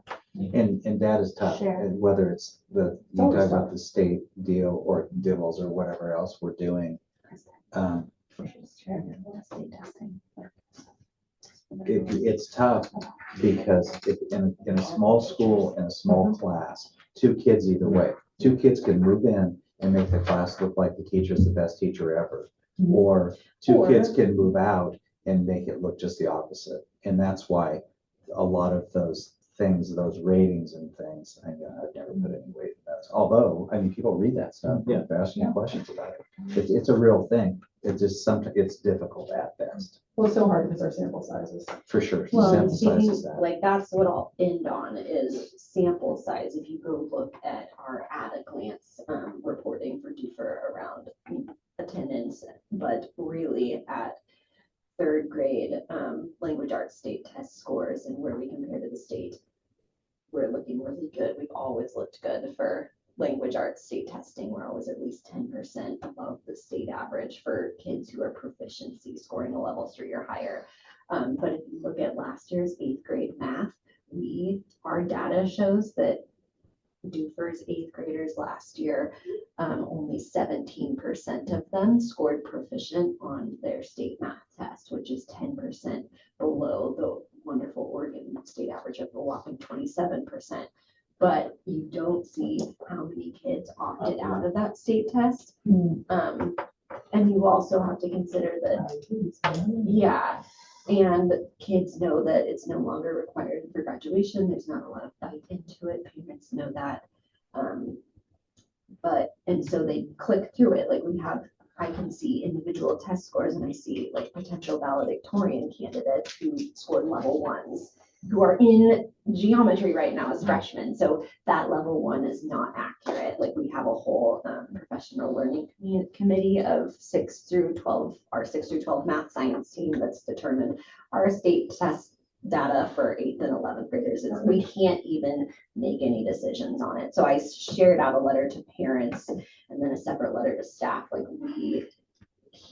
we have to get accurate data, and state testing data, if correct, helps us make a lot of really important decisions from the classroom level and what teachers are focusing on when we look at like cross longitudinal reports of certain areas where we're seeing holes, all the way up to decisions you guys make about like who we have to hire. So if we don't have that data, then we can't make informed decisions. So that was my messaging to staff. Also, there's a bill out right now that could enable ODE to take over 25% of our SIA dollars and tell us what to do, which that's not what we want. We know how to make really good decisions for Dufur students, but we need informed data. So we need our students to take it test seriously. and to take it seriously and to do their best. Yeah, I think, messaging not only students, but parents, not that everybody's gonna hear it, but I think trying to consistently have that message out and the why it's important. It's beyond just your students' score, but it's really this organization. Yeah. Can the school, even though it's not mandatory to the state, how can the school incentivize it or Yeah. make it mandatory? No, this is not an option because we have to know these things. So you will do this Legally, we test. can't rely on Legally, the But- parents but can what do opt you- out, but we, at the classroom level, we're gonna have like cool incentive, like even something Ice cream party? cool kids, yeah, like giving them some gum on state testing day, like chew some gum, stay awake, and having an assembly or an extra recess, just, you can do those kind of celebratory things, like. Right. Rewards. We can call them rewards. Incentivize. Great. I'm not in the education system. I don't care what it's like, but they make me do extra. Because then we do. Yeah. so very Kristen, young, thank so- thank Are you. you for I'll being- be back at 7:30. Yeah, Oh, I think let's take a break. Let's take about 15-minute, grab something, use the restroom. Yes. Put that Yeah, there. we have, whatever it takes. Lummy sandwiches. Chris and Order and Good. Josie went to get it. Eat green bread. It is a team effort around here. They like bread. No. All I can do is stay away. So, I'll get back to business here and everybody continue meeting and stuff. And I think we continue the discussion, so. We've heard quite a bit of information and, kind of general data about student populations and maybe we talked a little bit about the middle school bubble. Talked about everything from Chromebooks or Chromebooks to laptops, equipment wise and those types of things. And so I just wanted to maybe take a few minutes and see if, I really board level, kind of to finish that discussion, to wrap up, answer any open questions on the statistical data or that. And Kristen had a step away at 6, which she had already told me about. So I was trying to get any information you guys want from her before she stepped out. But is there anything that you've talked about in the last hour, really on the kind of data aspects that we want to, any open questions or anything we want to kind of close out conversation on for the purposes of Yeah, the only thing I would like to see going forward in regular school board meetings are either department reports or, so we did set it up. We said we'd set it up to where we have department reports from someone each month, like Britt did one. I don't know if we had any other ones. So that would be good information, data going forward. And it would give the teachers a eyeball look with us to know what's going on. So are you thinking more of the various different quote unquote departments and have the staff come in and give them 15 minutes to the board? to Yeah, or even provide an update? even if just Kristen says, hey, here's a plan of action for your department head. Could you give me 3 paragraphs that I can stick in the board packet? So it's just there and not necessarily they have to go to their evening to come, just a pulse of what's going on that's planned out, just to hear. I don't even know who. Somebody mentioned that maybe we could have a representative from, a board representative, kind of like we did with the high schooler, where one from each end, one from elementary, one from the upper levels, where they attend the meetings and they can bring, like you're talking about, a quick report, give their report of in their end of the building, if there's anything that they think the board would be interested in hearing, what's going good, what any needs might be, or what they want us to know, but each end of the building would have one representative to bring stuff to the board. I don't even remember where that came from, but kind of like what you're talking about, maybe. Just something, or we divvy out responsibilities for the board members to have a conversation and bring data. I don't know how it looks, but just a little bit more data. Instead of anecdotal experiences, like the Brits thing from Title I was really good. It's broken down really well. So then curriculum movement with teachers, whoever represents that. So just, we don't have to plan that out tonight, but the more data sets, in which Kristen is, that's where her mind is. So us coming up with a formulation of what's interesting to us, that's within our wheelhouse that we're in charge of policy wise. Not like 3 reports of Johnny did this and we're having a really good time. Right. We took but our kids are 30% of our kids are reading at this level, so we need and encouraging them. This is maybe what we can see policy wise or curriculum adoption, where there's some face value with things that teachers would like to see that's within our jurisdiction of passing.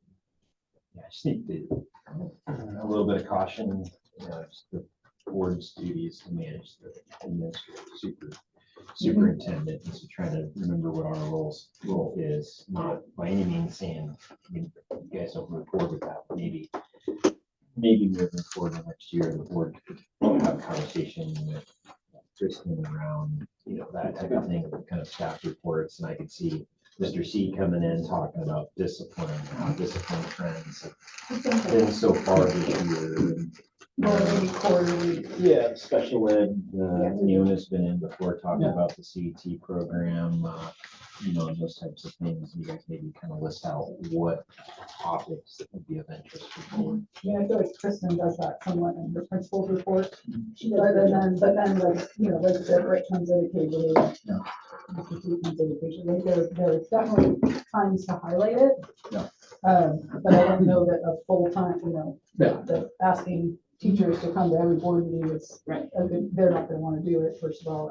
And also, I don't know if that's a valuable use of their time, since they're represented through the principal and the superintendent. Or they get, But periodically, it's nice to hear from. or they just get it, departments and yeah. instructors. Or they just get it to the superintendent, like the board would like to see this data set that has direct correlation to a policy that we set in place.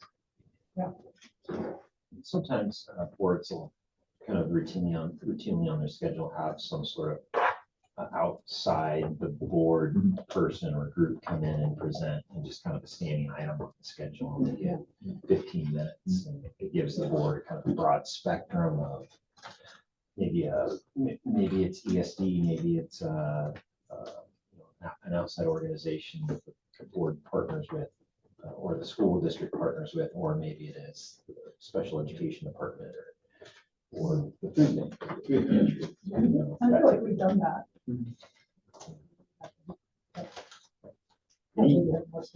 Anything else? Any other open questions kind of hanging out there from know, a lot of information we've seen over the last couple of years, specifically a lot of information on class sizes and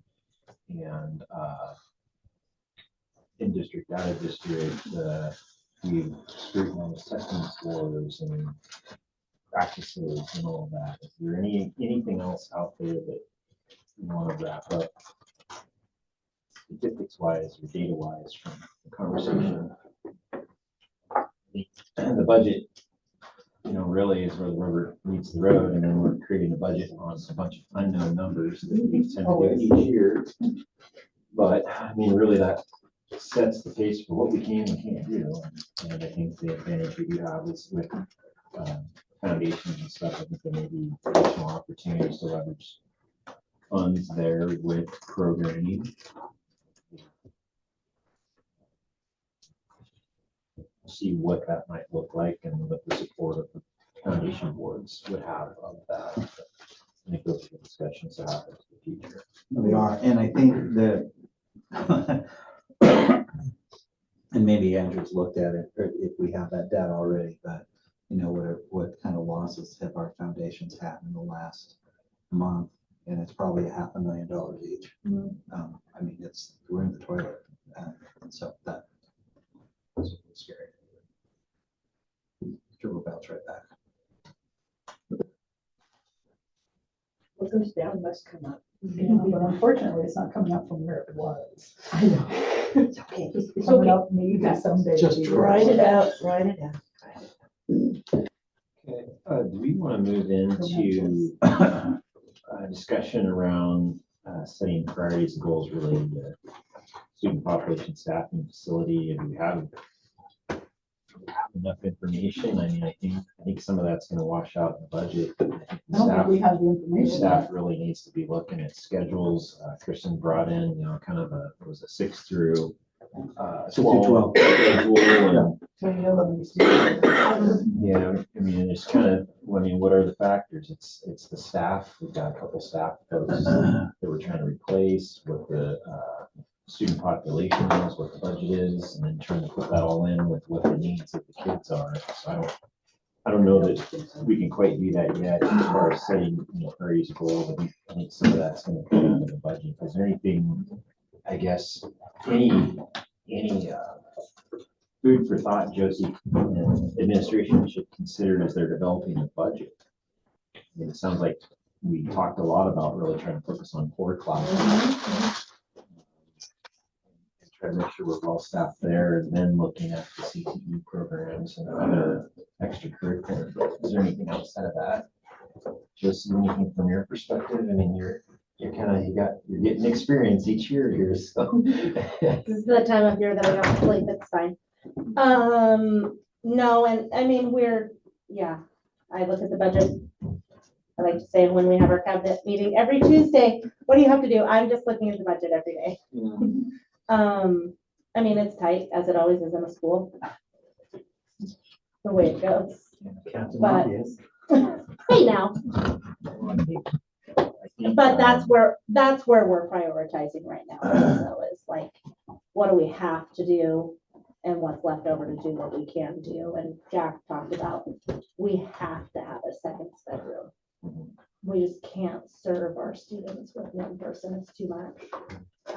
That is in the budget as it's sitting currently.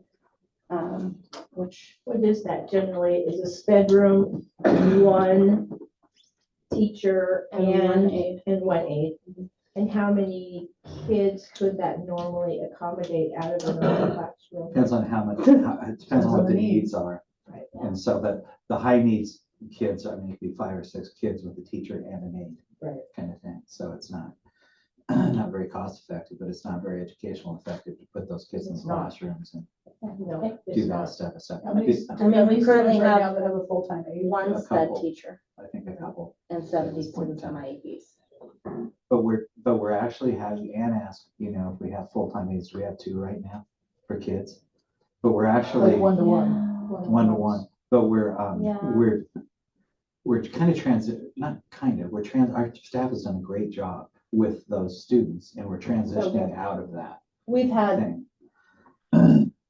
a handful over the last 2 years that, or even longer, that we've transitioned out or out to partial days, or when we have a new student, relatively new to us this year, that, as she says, had a stalker and has gotten lit for stalker, an older The kid. stalker So, isn't me. yeah. So she's been excited because she doesn't have a stalker anymore. So yeah, we're doing great doing that stuff. And then with this classroom, the plan is to do kind of a self-contained behavior thing part of the day, which reduces the need for one-to-ones. The reality is too, there's a lot of Oregon economists are pretty concerned about the budget for Revenue forecast. revenue forecasting in May, which will come out the week after we adopt our budget. So I mean, that's typical of educational budgeting, unfortunately.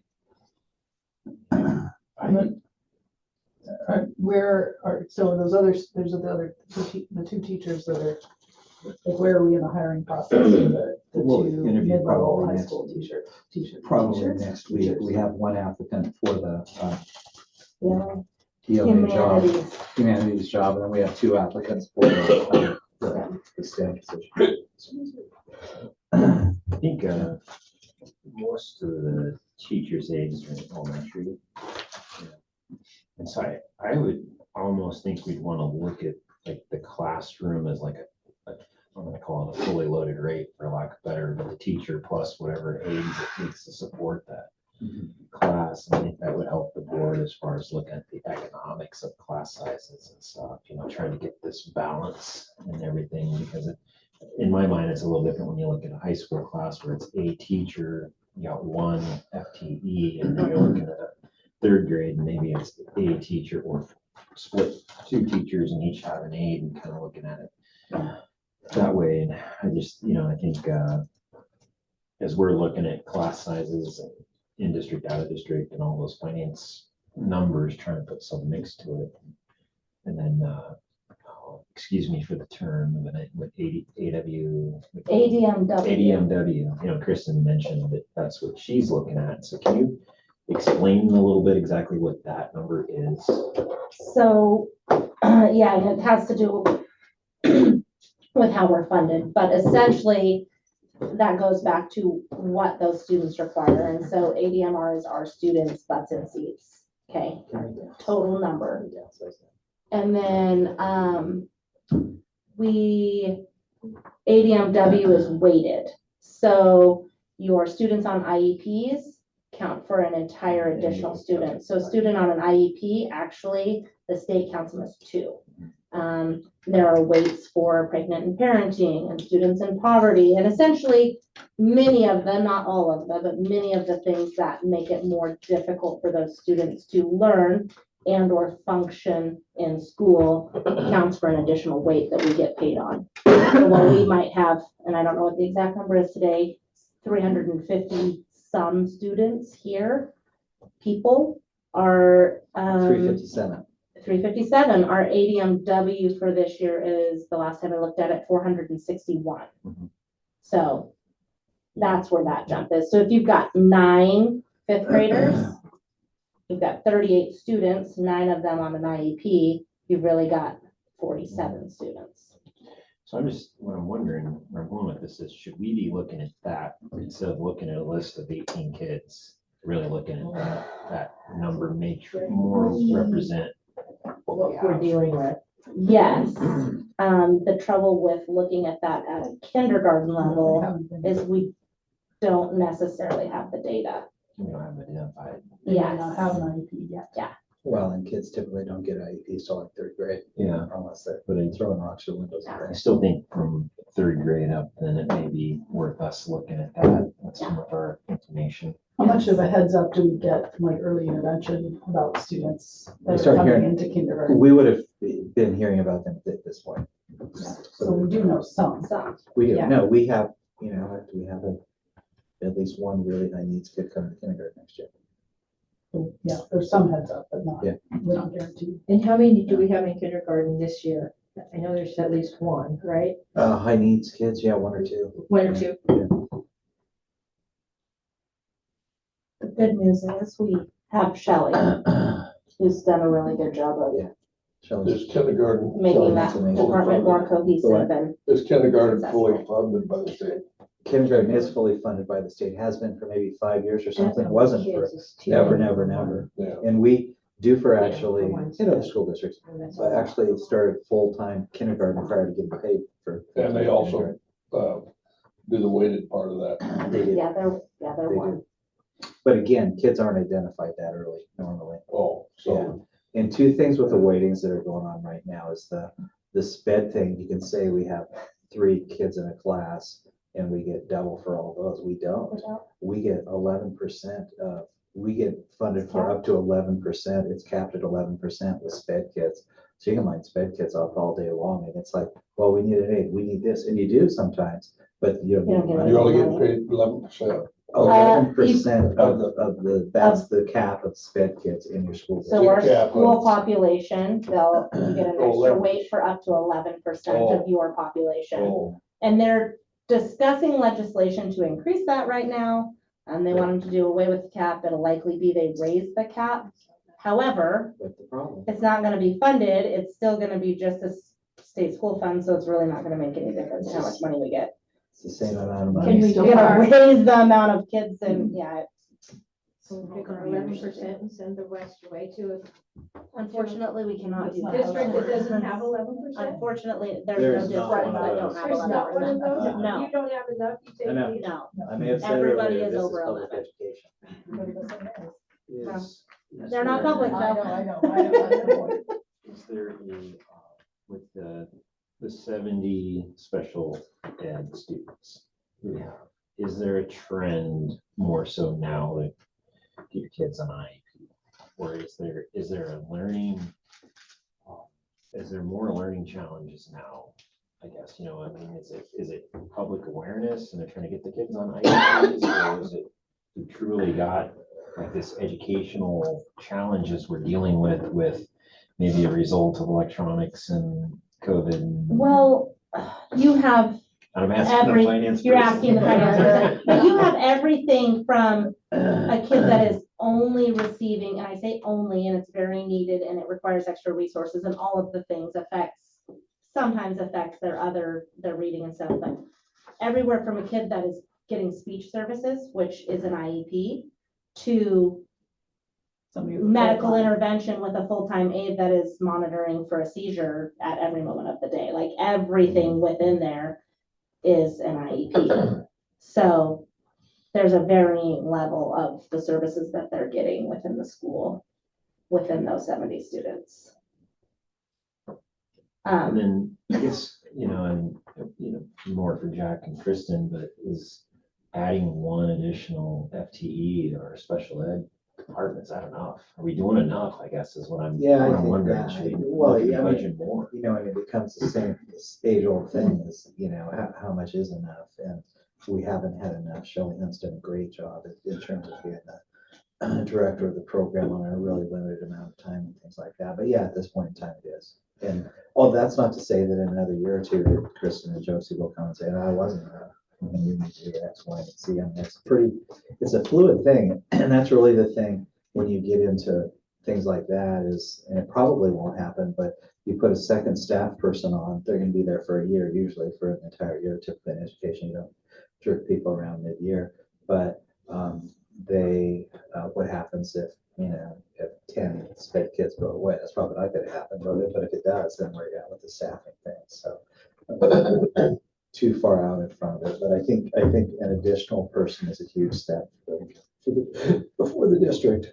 And we have good aides that work in the sped room as well that do some really good work. Well, I think just to acknowledge from the board, I think everybody would agree with me. We've got some pretty stellar staff all throughout the building.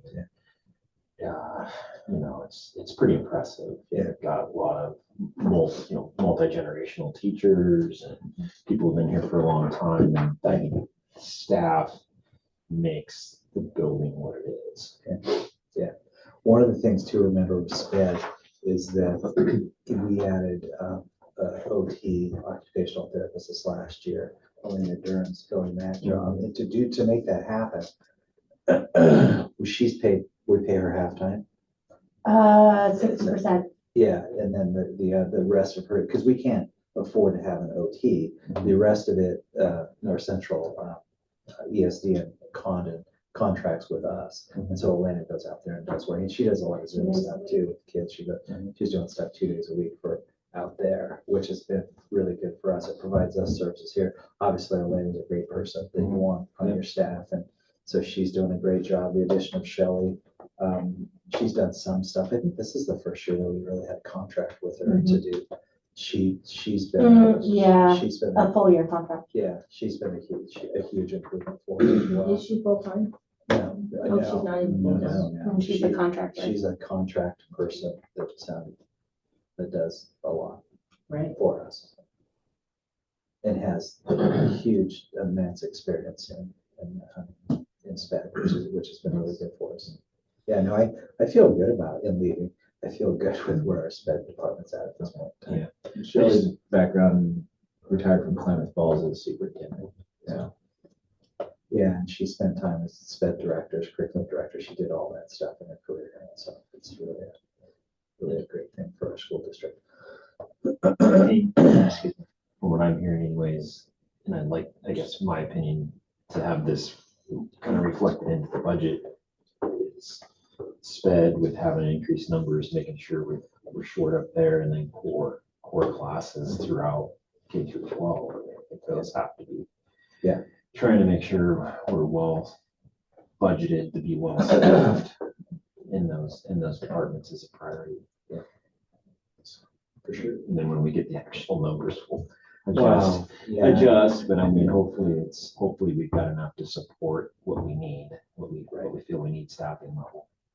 So, Yeah. And we'll have stuff at the May 5th board meeting, which is in 2 weeks, right? Around that for executive session. So that specific personnel. So it's 6:33. We got a few things on here to get through, got a little more time in this section, and so one of the next items we talked about was trying to set some goals for the board of directors around trainings and kind of talking about different topics and trying to prioritize that. And I'm going to blend this in a little bit to the next bullet that's on there about the onboarding for new board members. Because even if you only have one person change board, different on board, it changes the dynamics. So we've all seen that with any and every board we want to look at. Just people come and go, it changes the dynamics on the board and stuff. And so, we'd worked with Vince Adams there at OSBA and did some trainings over the last couple of years. We did the superintendent evaluation process with them. I think he's came in, I want to say 2 years ago. It seems like it was during the summertime and did a training, and then I think last year. And I remember a couple of those trainings when we first went in. I'm like, oh my God, I just want to get through this, but it was quite engaging, I guess, and I felt it was really worth their time at the end. So we do have some resources to be able to bring some really good topics or knowledge into the building and stuff. But as you guys think about that, what type of trainings would you like to see going into the future over the next, I'd say 12 to 18 months? What would you guys like to see training wise for board of directors? So, Do you want to start with the new training for new board members, or you want to come back? well, I think in general, I think we should do I in think there's a general, difference. but I just kind of wanted to acknowledge we're going to have at least a new board member. And so that might be a whole separate conversation. It is a separate conversation, but what types of training, and I want to ask Josie a second, because you'd mentioned or given some information about some required training related to Trying to find it right finances. now. And so I think what are the required trainings, maybe one piece of this that we need to go through. What are the required actions we need to do? We all have to fill out the darn economic report. Statement of economic interest. Yeah, that report. I think that's one of the few absolute things we kind of have to do as being a board member. But I think Josie there may be some additional information here around the financial training that we're supposed to do. Oregon law requires board training. Members of a governing body that oversee a budget of at least 1 million must have public meeting training once per term. OSBA has a reported training that meets the requirement for school board members, administrators, and administrative professionals. So that sounds like something we do independently. Mhm. Like an online training. However you would like to do it, but you do have to have public meeting law training once per year term. Public meeting law, is that what it is? That's what I said, right? Yeah, public meeting training once per term. And per term, meaning. Your 4-year school board term, term. 4 years. Would be 4. School board's 4 years. Just feels like I'm on the ballot every 2. You're not.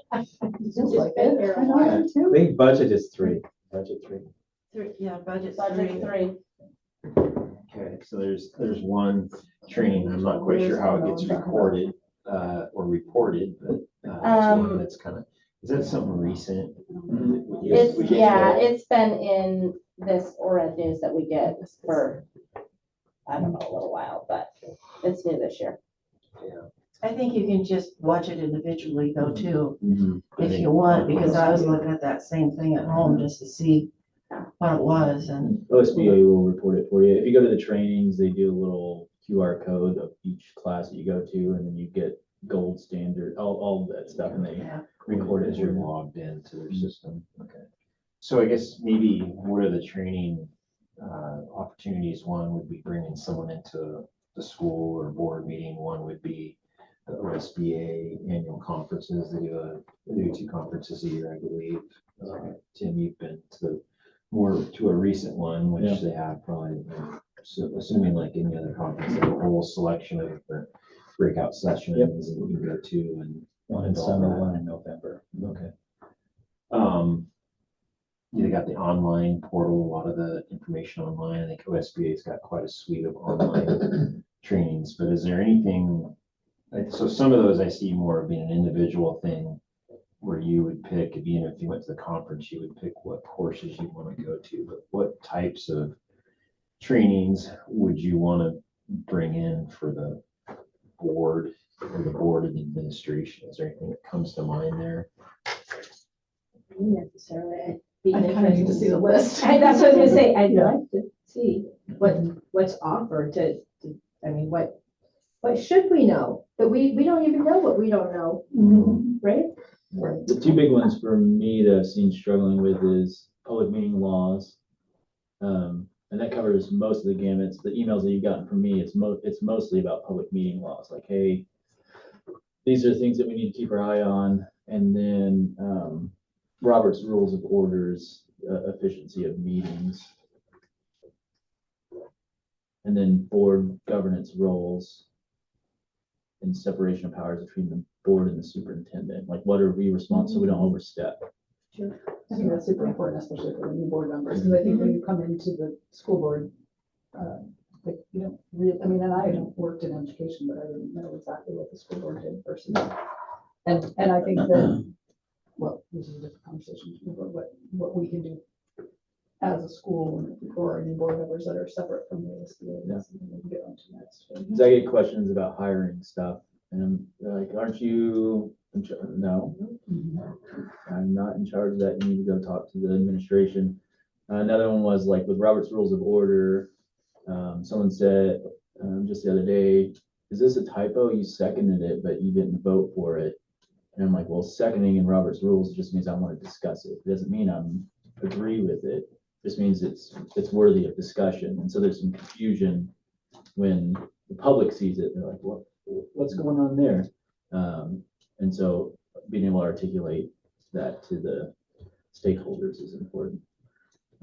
In our policy for board member development, it has the guidelines for that, and it just takes, I think, at some point, just have Kristen think what's important. It's that responsibility. Superintendent will inform board members in a timely manner about upcoming conferences, conventions, and workshops.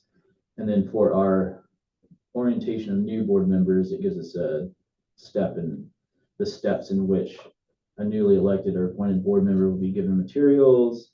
Newly elected or appointed board member will be invited to attend board meetings.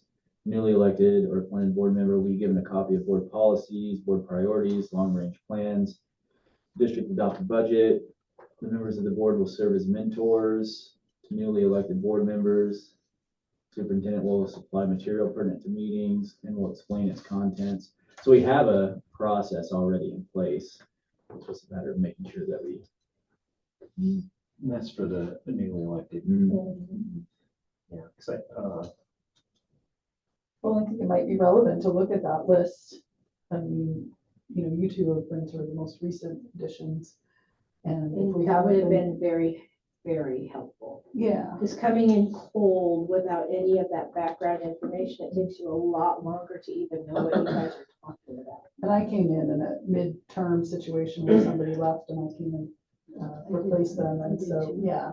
And so I think, I mean, my memory, I mean, this is a long time ago, but, like the acronyms and like looking at that ADM report and like having them maybe do a little bit, maybe spending a half hour with Josie, spending a half hour with Kristen, and so that when they come in, they have an understanding of the stuff that we're talking about and not trying to like, what's that? Yeah. During the board meeting. Yeah, I thought Virginia, I can read a balance sheet, profit and loss, but she was speaking Chinese. I don't even know what those numbers are. Yeah, I mean, the different Seriously. budget lines and Yeah. and that. Kind of No idea. New board member, and that's not necessarily like the policy stuff that they might learn that, but like, what do they need to know from, from Josie? So that when they come to that first board meeting, she gives a report, they know what she's talking about. And I think that's a super And useful also thing maybe to- some previous board minutes, if that's possible, so they can read up to kind of see what's been discussed. So when you get to old business and new business, it's not cold. They see what's been discussed in the past, maybe, 6 months or whatever, because those minutes are really helpful to see where the board's at and what's been discussed and why. Yeah, but I think that the Right. trainings that Tim was talking about in terms of like the board role, I think that's a Is big very thing, because you don't important. necessarily come in knowing No. that, oh, I'm not gonna have much say in individual hires. Like, I'm more just, and a lot of times we're actually just approving a hire after it's already happened. And so unless something really blows up, you're not Well, involved in those And discussions. one of the things that Tim said And is that's okay. that this, Not your that job. this page, new board members needed a board policy manual. There aren't board policy manuals. It's all online now. Our minutes are all online now and all that stuff. I think that, I think maybe more so reference so they know where to go. That's true. I mean, I'm old. Yeah. I like to see everything on paper, but you're that's absolutely a right. At lot. least tell me where to find it and I can go 6 find months it. worth But of board packets, like- a lot of finish. yeah, no, you're right. Well, I'm a paper person. It Most used, it people used to be the boards that did really well with that. When a new board member came in and someone sat down with them with the binder and you had your binder and it had all the are. Right. information, but it's all online. All online. So I think that binder is now 2 pages of links. Yeah. to Right. these things. So, a couple of things I noted, like strategic planning. I think we've been through some of that in the last year because we're trying to set these goals and priorities, work with administration on helping them set what their priorities are with the district on an individual basis with the superintendent. The finance thing, and I don't know if it was in one of the board meetings or someplace here in the last couple of months, and I want to say this came from Kristen, but I can't say that specifically, but more on the conversation around like the principal level and not a lot of conversation on finance, but the superintendent's very involved with the financing of the school. And as we talked earlier this evening about classroom sizes and costs and different programs and stuff, I just think that there may be some finance conversations and education that we could do there.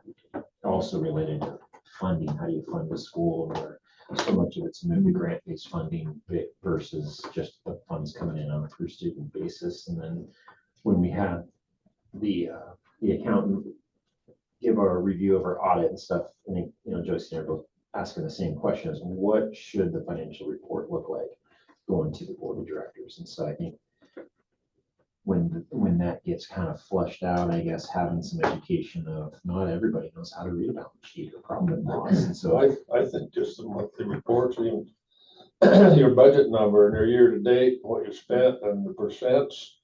And, you know, I watch the percents over there, like the 155% thing, and say, well, when's that gonna, but, you know, when's that all gonna shake out? And I still am waiting for that, but anyway. That one's never going away, Stan, not until July. It's all right, but, you know, just watching the year-to-date stuff, we're at, let's see, what is today? Let's say we're at 75% to the year, or something, whatever, 80 or whatever, no, well, whatever it is. Is our budget, and you've got that, you've got the budget, you've got the year-to-date spending and all this stuff, and the percent over here, is that lining up with where we are for the year? I mean, I think that tells a story in a lot of different ways. I mean, it's just a random number, but if it was 40%, if it was 95%, I know one guy would be asking a few questions. So it is, and those kinds of things, it takes time to understand that. Yeah. And that's, I think, a good point, Stan. It is interesting. In Haven's not the Dufur School District. I'll preface my comments on that. But one of the defenses that was presented from the former Haven director was that the board didn't provide her enough supervision. That was Right. that was one of her. And a lot of these things are They just because made it the too easy. board, we're not watching those numbers, those percentages or. Yeah. Or the. Well, and that's the good news there, and that's maybe not a great example, but one of the things that's happened here, and I think Virginia would attest to this, is we have, 2 full-time people in our business office at this point in time. Andrea's doing some stuff in the business office, and so we have people's eyes on stuff, so that's really. That's one of my little. Yeah, which is huge, because when I was there, there was one, me, myself and I, and that was really risky for me, actually. I really, and I don't know if I'm happy with where it's at yet. I've talked to Josie a few times about even these monies coming in, these grants and all this stuff, a beginning fund, what's been used, what's left, and just a cash flow within that grant, or if we spend it, or if we're not. It educates the board as to, okay, we got the money, because I think this year is crazy for, the federal side, and if we get the money and we're spending it, that's one thing, but if we don't have the money and we're spending it, we really Well, careful about that. So it's scary because then you run into, some of them are reimbursement grants. Yes. You have to spend it yes, before you can get that's it. right, and all these kinds of things. But I think as a board member, if we could see those numbers, and so we can make a decision, say, well, this is what's going on, and this is a very diverse board, and their wisdom and their knowledge, and to be able to look at those numbers, and say, wait a minute, I want to have a question or two. But I think it's great information for me.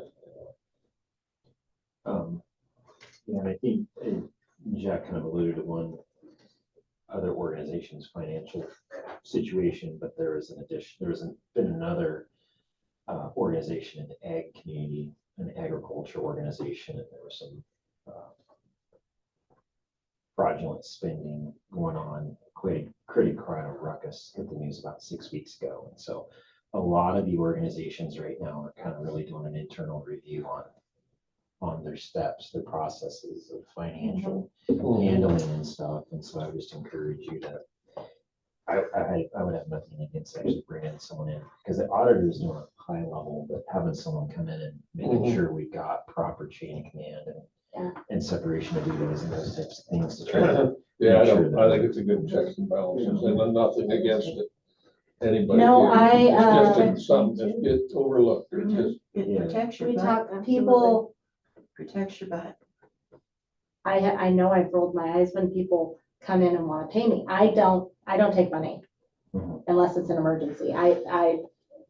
Rihanna takes payments, I do deposits. So we do a lot of things like that, nope. Yes, it's a journal entry for $57, Raina, you're gonna have to approve it. Yeah, and there's a lot of things, I know, some of my more recent experiences working with like a CFO type person, and one of their big things was you have to hire out payroll because of all the liabilities with it. And then the concerns around the IRS cutting staff now, and they're not gonna have the detail looking through some of these reports, and there's a lot that just, she felt it was a higher risk thing for you to run payroll internally. So there may be some things like that the district wants to look at, but that's kind of outside of the training. But I think for me, the training aspect would be really some training around the finances of a school district, because it's such an important thing, and there's so many decisions that are based upon the finances. The other thing I was noting was, we talked about board roles, but usually once a year we sign kind of an agreement between the board and the superintendent, what our duties are, and what the superintendents, and I really think that is something that should be trained on each year, because one of the things, unfortunately, as a school board member, you get involved with some sort of a conflict, not necessarily us being in conflict, but someone's had a conflict with the school or upset, and so that we're trying to be good board members and handle it in good ways. And I know Vince came in a couple years and gave training specifically on that. It was pretty helpful. We've had in my duration of school board, it's probably a fraction of the different conflict type situations that Stan's dealt with in almost 40 years. But there's things that happen, and sometimes when it's happened, it's like the building's on fire and we're trying to figure out what to do to navigate that situation. So having some of that training up front, I just think that would be a good annual training.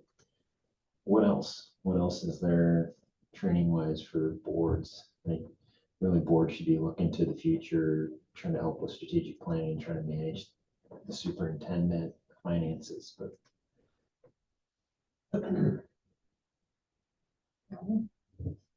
anything else training wise? I don't know, there's so many things. I guess the other thing, like we talk about all this training, but what time allotment should the board have? I mean, are you gonna ask them to do an hour of training or 2 hours of training each month? No. It's good to ask that, but I mean, in reality, so We talked about that a year or two ago, and at first it seemed like a good idea. It wasn't a good idea. Well, it depends if you have one new board member or three. Yeah. I mean, it could be it could be huge. And it can be very minimal. Well, I think a discussion with anyone that comes in new is, I'm still trying to figure out our norms. So I do have training in parliamentary procedure, and we have a different normal than regular parliamentary procedure. So I came in going, okay, this is the way parliamentary procedure is supposed to happen, but we're not. So now I'm navigating the norms. And so just a sit down conversation like this is how we process. This is how we process through our board norms, because we actually discuss the motions before we motion it and second it. And that's backwards from, it's not bad. It's just different than what I came in. So it took me a while to be like, okay, this is what the board norms are and standing practices. So yeah, I think each organization board operates a little bit differently, and the official procedures oftentimes are with the older members, because seems like a lot of the boards kind of stray a little bit. And so I know on what you're talking about there, technically it needs to be a motion in a second before the board really have much discussion on the topic, and butted heads with that issue, not in this board, but with other boards. And it's been challenging on how we set that up. And so I think, and even, I mean, the board's gonna have a different chair next year. And so, the chair may have some ways of doing things that, I think, you guys to talk amongst yourself on maybe there's certain ways you'd like to see things done, whether it be appointment of committees or agenda or whatever those things are, to try to get the most performance out of the board that you can. So, any other training type things? I mean, should we try to aim to maybe one a quarter or one every 6 months? Or, I mean, there's the opportunity twice a year for conference. There's continuous online. There's this public meeting law once per term. But we're supposed to do. I I think think it'd be the opportunity's there. really good if Kristen's here to have it, Yeah. be a part of this discussion. Because, you know, what she's gonna expect out of us as a board and our, how we're gonna conduct things. I just think she needs to be. Yeah. Well, you guys are gonna have that opportunity because that was in the contract with OSBA, and I haven't talked to Vince, but he's supposed to come back out and work with the board of directors and the new superintendent, from my understanding, and do training. And so you guys are gonna have that opportunity to have that discussion. I'd like to make sure that that happens, but I think it'd probably be best to happen post-July. Well, I think it might be useful, when that new board is set, maybe you take a few minutes to, reestablish or discuss if there needs to be any change in procedures and just the way we run the meeting. That's fine. But then, once we set it, we decide to keep doing it the way we're doing it, as long as it's clear, like, this is how we do it, then that's fine. And then we can have conversations, what I like about Vince is you can ask him, okay, is there anything wrong with the way that we're doing it? Is there anything illegal or and he usually kind of goes, you're right, we do it this way. What's your preference? And so like, he can always present you with the options, and give you kind of an overview of what may have been a good choice or bad choice. So will there be a board meeting in July? Yes. Yes, Yeah. Okay, so the board meeting in July. So one of the first items of business. you have to elect a new. Yep. Swear your board members in and We elect a don't new usually chair do and that vice like the chair. last week. We have to do it We in have to do July. it in July. So that's kind of one of the first orders of business is the board comes back together in July. One of the first things on is going to be swearing in the new board member or members and then electing officers of the board for that fiscal year. Would that be a good time to actually do the mandatory meeting that all board members need to have? Because that way we know that they have it and we have a refresher. So we're all getting on the same Well, that one's page. Your public online meeting. independent. It is an online, and you Ask can that everybody completely complete it. ignore me. I'm gonna throw a suggestion out after listening to you guys. What if you decided you were gonna do one in-person OSBA training, one in-person school facilitated, like state school fund or whatever kind of training, and then 2 on your own training. So 4 board member trainings a year in that format. I think that's reasonable. I think, yeah, it could be definitely something like that. I would, whether you guys want to count for next year or not, but I mean, Vince coming up here in person to do this superintendent board member transition training plan, I think would be a good, I mean, that needs to happen, and I think it's timely to happen. Probably And we in already paid July for it. or August board meeting, so, yeah. Yeah, I don't know, did we pay? We Have did. paid yet, or? I shouldn't have said anything at the board meeting because we got the bill that week. I was like, shoot.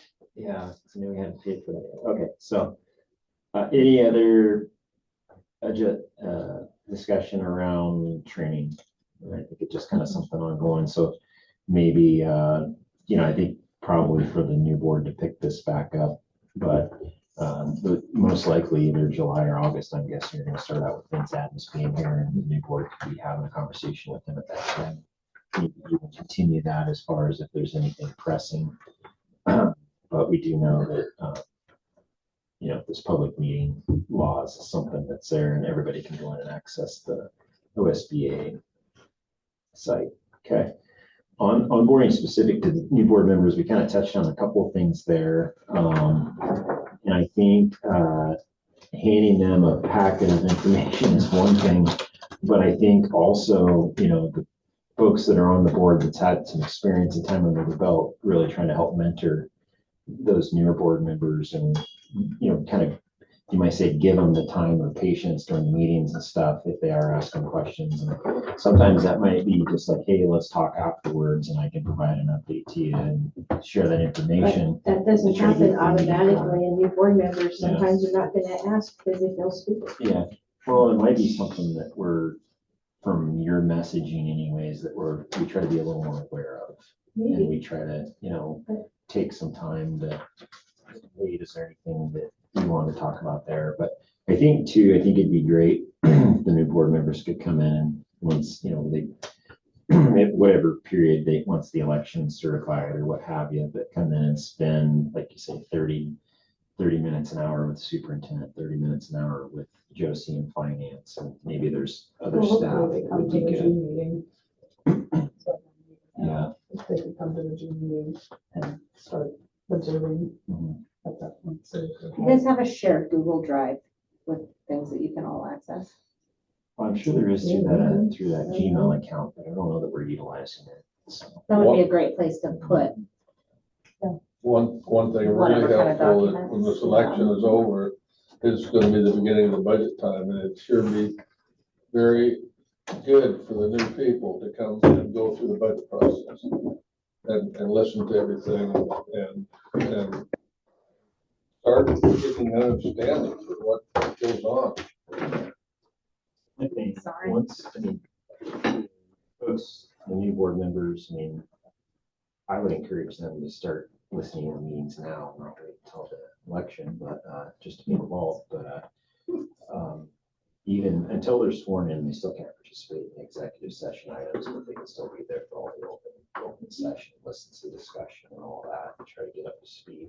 We're just talking on like what's the new board member need, kind of a list of resources, which used to be a binder, but more so now it's a sheet of links to access Depends on how policies. old your new board members are. I'm just saying, there's different levels, there's different ways of people learning. running it. Yeah. And so I don't know what their age is, because links are worthless to me, I'm sorry. I'm not, I'm just saying that today the information's online, so if we can at minimum show them where it's at. If that's it. That's a Well, good May first step. 5th board meeting, if we get a forecast on funding, is gonna tell a big story with, We don't have it yet. May 14th, I think, 14th or 15th. so The day after the budget. June meeting before, and even then, it could be September, Yes. so. They can get it under time, trying to get some one-on-one time, like the new board members, trying to get one-on-one time with the administrator and finance. As Well, they on Have you board. guys discussed like maybe having OSBA come out and do it in person? Like, to me personally, that's how I best learn is someone coming out and like, doing the workshop. I think that's hugely valuable. So everybody's so different. Yeah. Because I want it in front of me, I want to sit and read it and see it. If you tell me something, it's in one.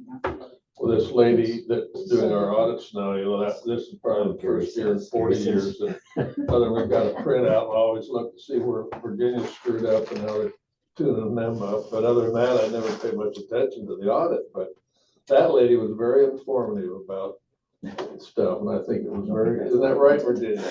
No, I know exactly. No, it actually was a compliment. He teased me a lot.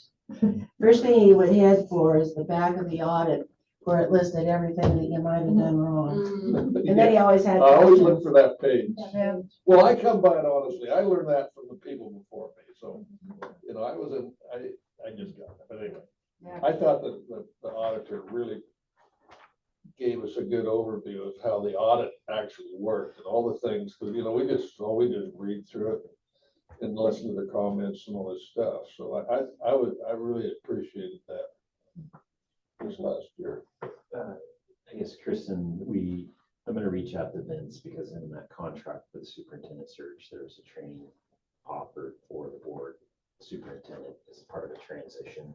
Yeah. Type of thing, and so try to maybe get on Vince's schedule for the July or August board meeting. And it just creates a time, just creates dedicated time to delve deeply into it. Yeah, and then I think at that point, board can have discussion with him, maybe further trainings that he would be able to offer and kind of see what the makeup of the board is. And maybe figure out at that point in time what maybe the higher priority items would be. So, do you have any other input on? As we go I through would board just members? say, like, get something scheduled for July, just even if it's just board member onboarding. I haven't been on their website lately, so I don't have their classes memorized, but one of those that would pertain to old and new board members. Yeah, and the board should. I think it'd be helpful to have that, have any new board members start with like the online trainings in June. So that when it comes around July, it's more the meaty stuff as Yeah. opposed to like procedural. You said they have a summer conference, must be, Yeah, there's do they have a August. new board member orientation type thing there? There's a lot of it, so I think I know. plus it's good networking and stuff. Yeah. And then November, closer to the- So that may be something to encourage new board members to look at that, because I know like the special districts has a specific session, like pre-conference day for new board members, and really dive into all the details there. Okay. Anything else on new board member? Anything else on data? Oh, that would be really helpful as a new board member if they could get a tour of the whole facility. I don't even know, when you guys are still talking about certain rooms, I have no idea, because I haven't been to the whole building. So, I mean, that's kind of helpful, so you even know what's being talked about when you're talking about different areas or different. Well, and part of the challenge, like probably with you too, is Stan may call the room one thing, I may call it the music True. room, and then someone else can call Yeah. it the wellness room. And Yeah, it depends on our exactly. But time of passing so through the you building. kind of know, yeah. Yeah. I mean, No, that's amazing. and that's just something, Yeah. very basic, but Depending on the board member, yeah. Okay. Anything else yes, if they're new. on training wise, or since Kristen's back, data wise, that you guys want to see? I put quite a bit of time in this particular topic, just thinking that there'd be quite a bit of discussion around it. Some goals and priorities and that type of thing. Is there anything else that comes to mind in there? So it's very broad, There's just so much stuff.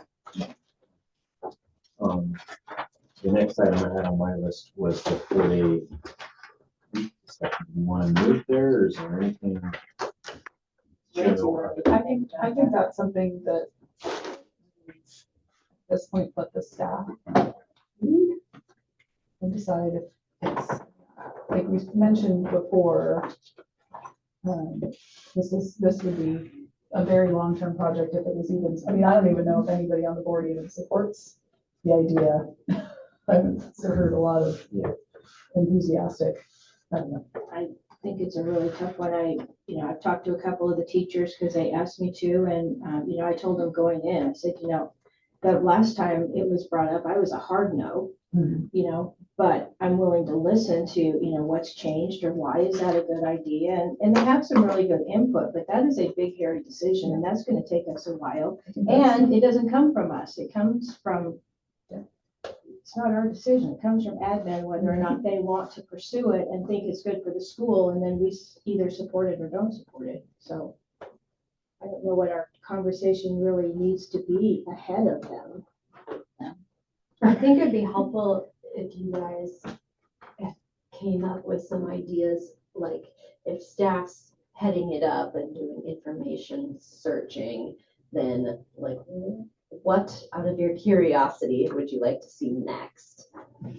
And that was my point in Right. bringing up a committee where we could go into that next week, is essentially just a listening session. Because if you go back and you listen to the pitch from the teachers, the underlying factor is, with all the new stuff that they're dealing with, is teacher support.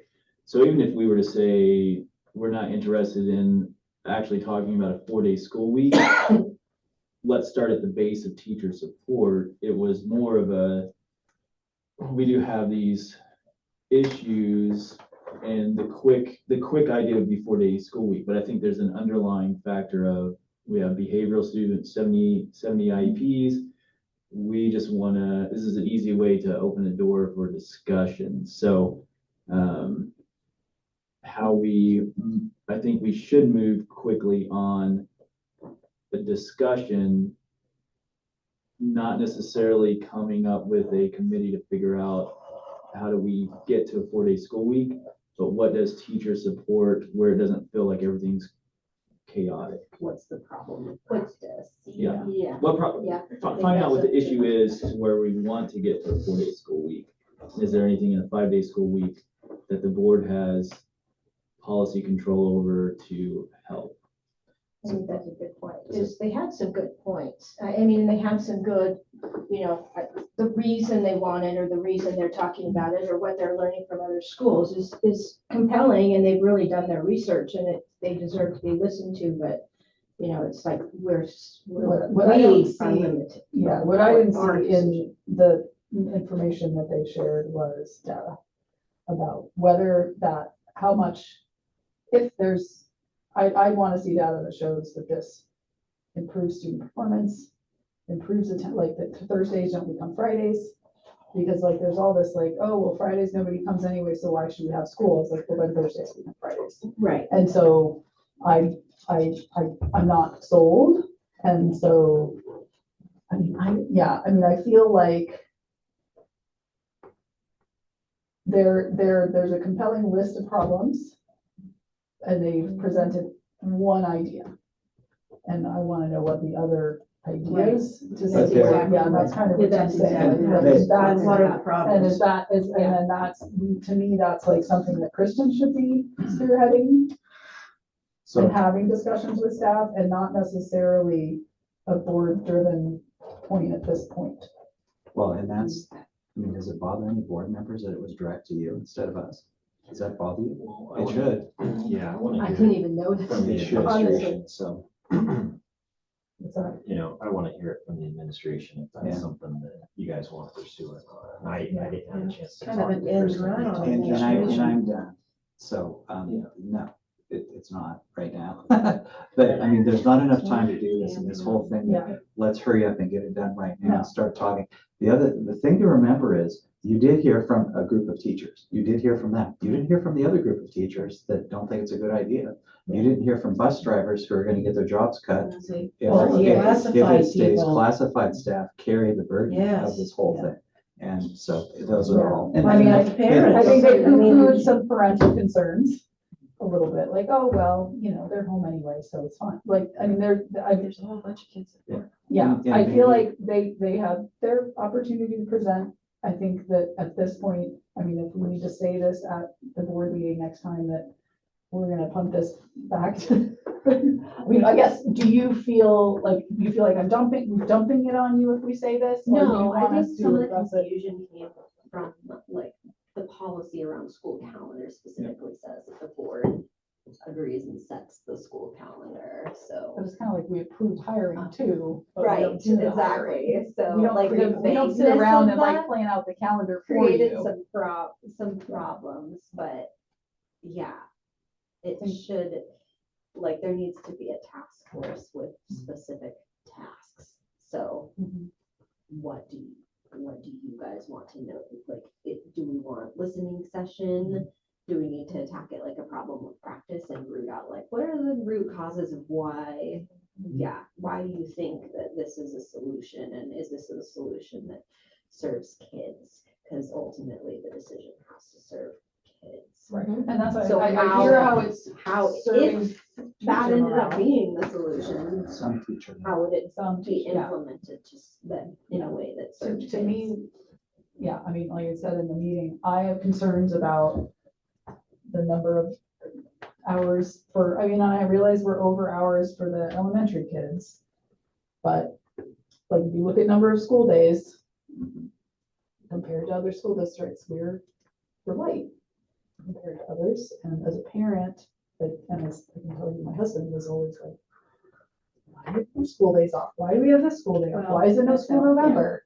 And if, we spend all this time talking about like screen time and kids not getting, their educational stimulation, it's like, oh, well, we're just giving them one more day that they're not getting the structure. And I hear the arguments both ways, but. But if it could be worked out to where, one of my questions that I was thinking is, well, if we could guarantee that, because we're already off 2 Fridays, so we're only talking about 2 other days.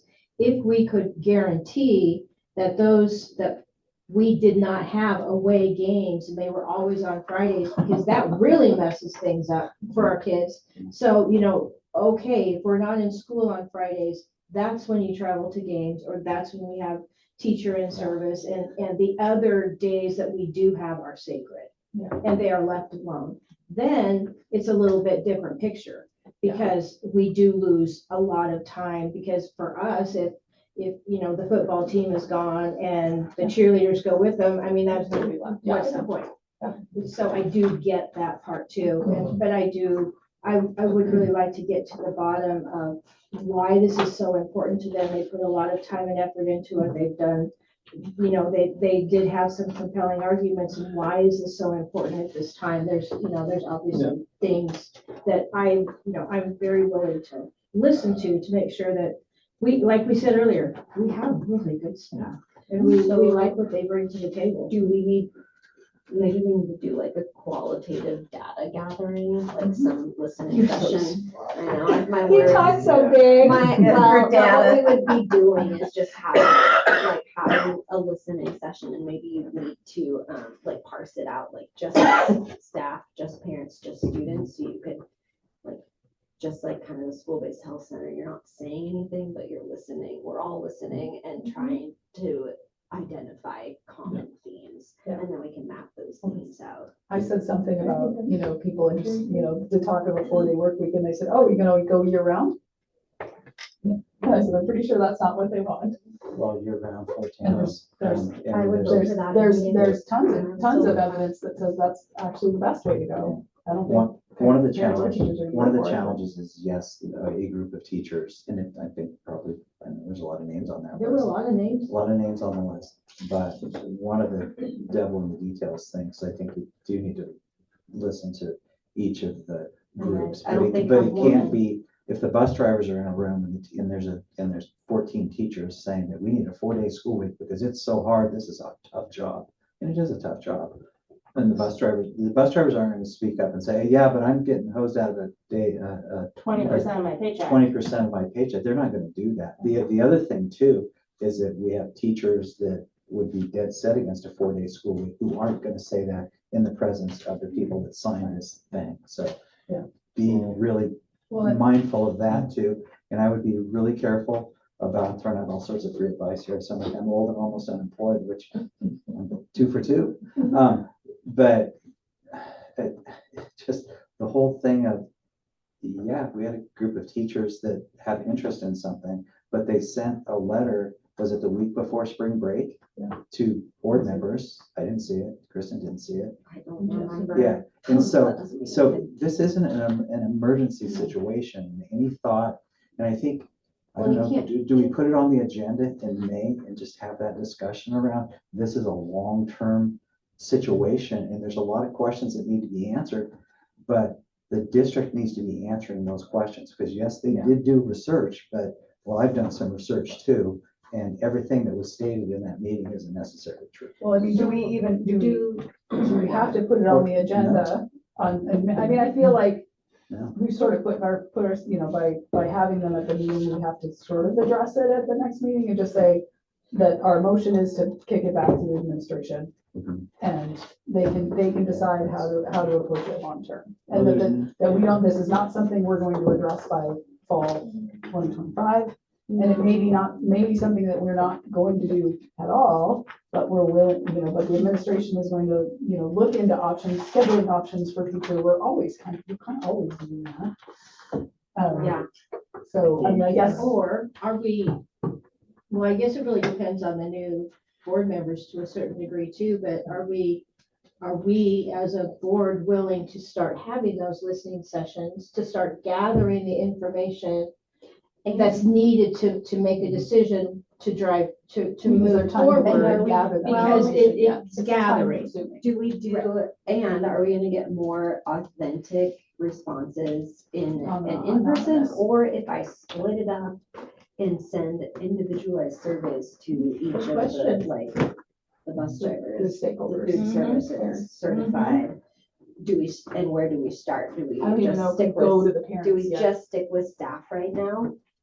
And once we're done, I mean, like, what I don't hear there is like, oh, well, you know, we're go to 40 weeks. I was like, okay, if you said to all those teachers, okay, that means we go 2 weeks longer into June, you might not like that. And all of a sudden, they And might that's- not feel, they, all of a sudden, they might be like, oh, well, I don't want to do that. And that's one way to save, on the classified side. But when we talk about, we have a great teaching staff, and we do. We have a great teaching staff, but we have a great staff everywhere. Our transportation staff is amazing. They're second to none. And whoever's making the decisions, and the people that are requesting what they think they want, what they're advocating, they need to hear the other. They need to understand the Situations, repercussions of that.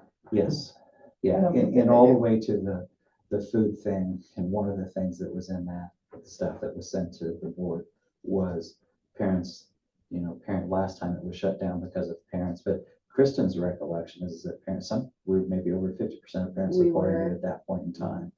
So, but the whole thing of my concern on that front would be the kids that leave here on Friday night and go home and don't have a safe place for 2 days and maybe not have food. 3 days. 3 Well, days. 3 days Well, right no, now. 2 days, Yeah, 2 right days now. now, or sometimes Yeah. 3 days. And they kind of now. poo-pooed that. They're like, well, that's not our responsibility. I mean, there was something in one of those letters that basically said, Wow. I mean, I don't think it was intended to be that way, but to me, I took it as they were like, what? There's nothing we can do about that. Yeah. I was like, fine. I think, Happen at school. I think, from my perspective on this, we really gotta look at what's best for the kids. Yeah. And I think Has to be student driven. the staff, meaning all staff members of this district should have, a survey would be great. But I think the community really needs to be involved with this. And so, but I mean, I'm very concerned, with the state of Oregon's education status right now. I don't know how we can improve education with one less day at school. I went through the calendar, and if I canceled the Fridays off that we're not already going, it's 16 days Yeah. is what the So that's number going to is. July 4th. So, you know, kind of looking at, in my uneducated, unteaching background research on it, I don't know that it helps the education of the kids to go 4 days a week, and that's what worries me. And even if 92% of our kids are here on Fridays, that's 92%. It's Or not. not. And if you break it down, our overall attendance, I think, is still good. But if you break it down, which I didn't know I could do until I was pushing buttons, I can break down my reports by elementary, middle, and high school. And let me tell you, it gets ugly in high school when you look at just their attendance. We are well below 91% attendance for And- grades 9 through 12. And that's worse on Fridays. Mhm. and Friday worse on consistently is our worst day. Thursdays that we don't have Friday school, is that correct?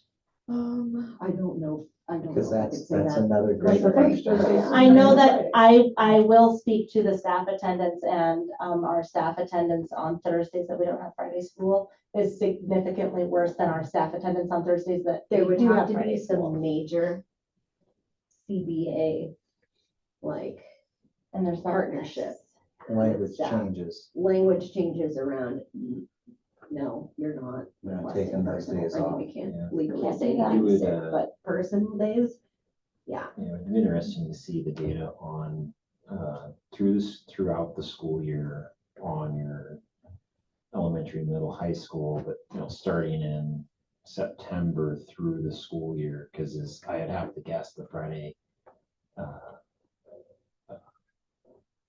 attendance is less in spring.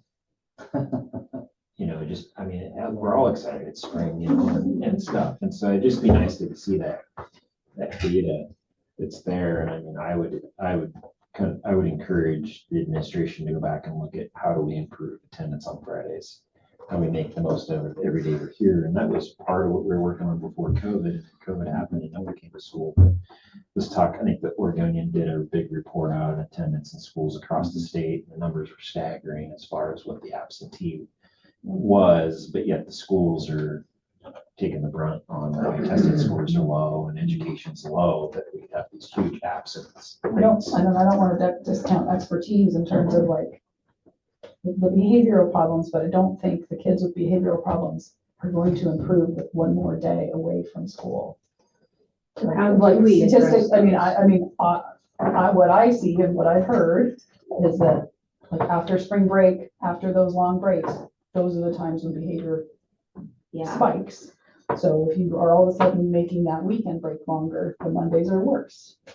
and And, you know, Thursdays are same worse. thing with, kids who are, having, placement issues with parents and stuff like that. Certain parents, when they come back, it's gonna be worse. So I'm not But sold. I mean, I do know though that the teachers, and not just our teachers, I mean, I have a lot of different friends who are teachers, and in all school districts, they're saying that the things that are expected of teachers are way more than we ever experienced. Right.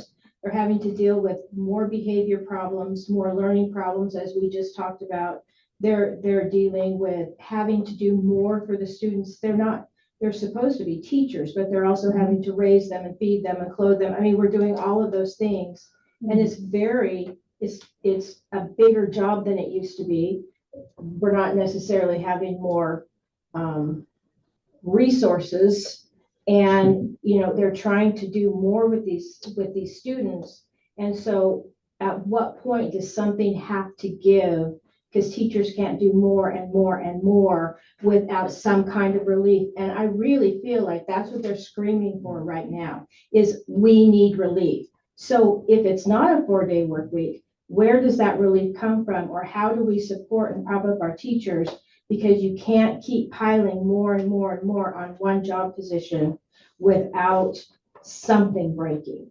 And that's what I feel like. And that's why I'd like to listen to them, because I want to know, what is the state of the teaching profession, and why are teachers bailing by the hundreds and thousands? Because it's gotten to be too much. I want you guys to know there are several committees and work groups that are meeting at 7 a.m. in the morning because they do not have the time to do any sort of collaboration. Like if you look at my calendar as one of the people certified to support IEP plans, I have no time after school. So I like The things that the has to phrase, be done. something's gotta give, but at the same time, something's gotta give. Like, are we looking at a 4-day work week, or are we looking at a 4-day school week and a 5-day work week, and giving back And giving that them time something. that would have to be I required? was confused about which they were requesting. Yeah. Yeah. Because there was some stuff that implied like, oh, well, they were talking about 4-day work week, but then they were also talking about more collaboration time. So that was vague. A 4-day, yeah, there's a Yeah. big difference between a There is. 4-day School school week. week and a 4-day work So- week. Right. And I felt like that was what those Fridays that we have off now were for. And are we still doing that? Yes. And Good also, like, now we're adding a special ed teacher, and hopefully that will improve some situations within the classroom. I mean, that's part of that. I mean, It might I'm not be saying part it's of it. No, enough. I know I'm that. not saying it's enough, but is it more aides? Is it like, or is there a way to schedule more collaboration time? Like, I think that's a big piece of what they're asking for. It may, that, like what, the 4-day, like I said, it was a little squishy once they started talking. But I about think by having this conversation, I'm No, sorry. no, go ahead, finish your thought. I just think by having those conversations, we might find out, oh, it's really not this. This was just what came up, and they said, well, okay, this will fix it. When it might not even fix it, but we do need to figure out what's wrong. And there's a lot of wrong in the teaching profession right now, because the expectations of that position has grown and grown, and they're dealing with a lot of parents aren't parenting like they used to. These kids I am appalled at the stories I hear about what kids are allowed to do these days because their parents don't hold them accountable. But the teachers are stuck with these bad behaviors because the kids won't back them up, or the parents won't back them up. That is an untenable situation for a lot of people. And how do we help that? How do we, And I because it's think also maybe that's unfair what to our this- other students. Maybe It's that's what very this unfair work, to our other students. I mean, I think more what this work group needs to maybe back up a little bit and say, okay, how do we address the concerns that were expressed in this request for the 40-week work week, and look at it as a bigger picture. And, that is one option, but maybe let's look at What else? What else? That makes it Yeah, better that's what for Tim. you guys just said. From an armchair psychologist counselor standpoint, it was just a release valve idea. We need a release valve. We need to have the conversation. And so when you ask the teachers, please do it in public comment time.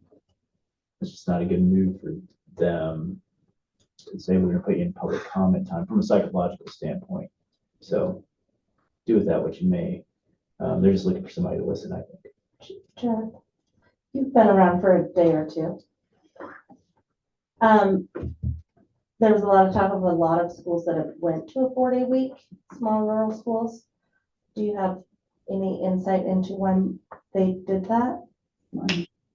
Well, Is money, it but- mostly cost saving measure? Yeah, but it saves you money once, and it's not really a lot.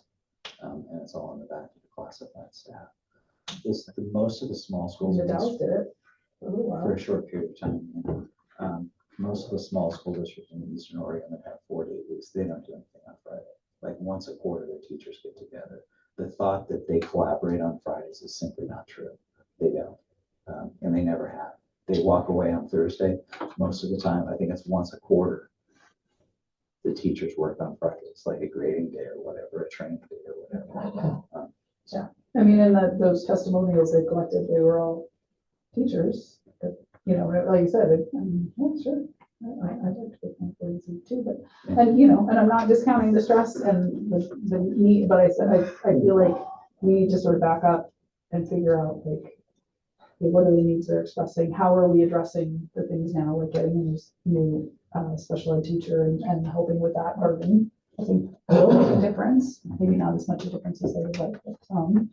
And then, yeah, I mean, sort of as a long-term project for the new superintendent and principal to start looking at, like, what are the ways we can support it? I mean, we kind of went through this with COVID.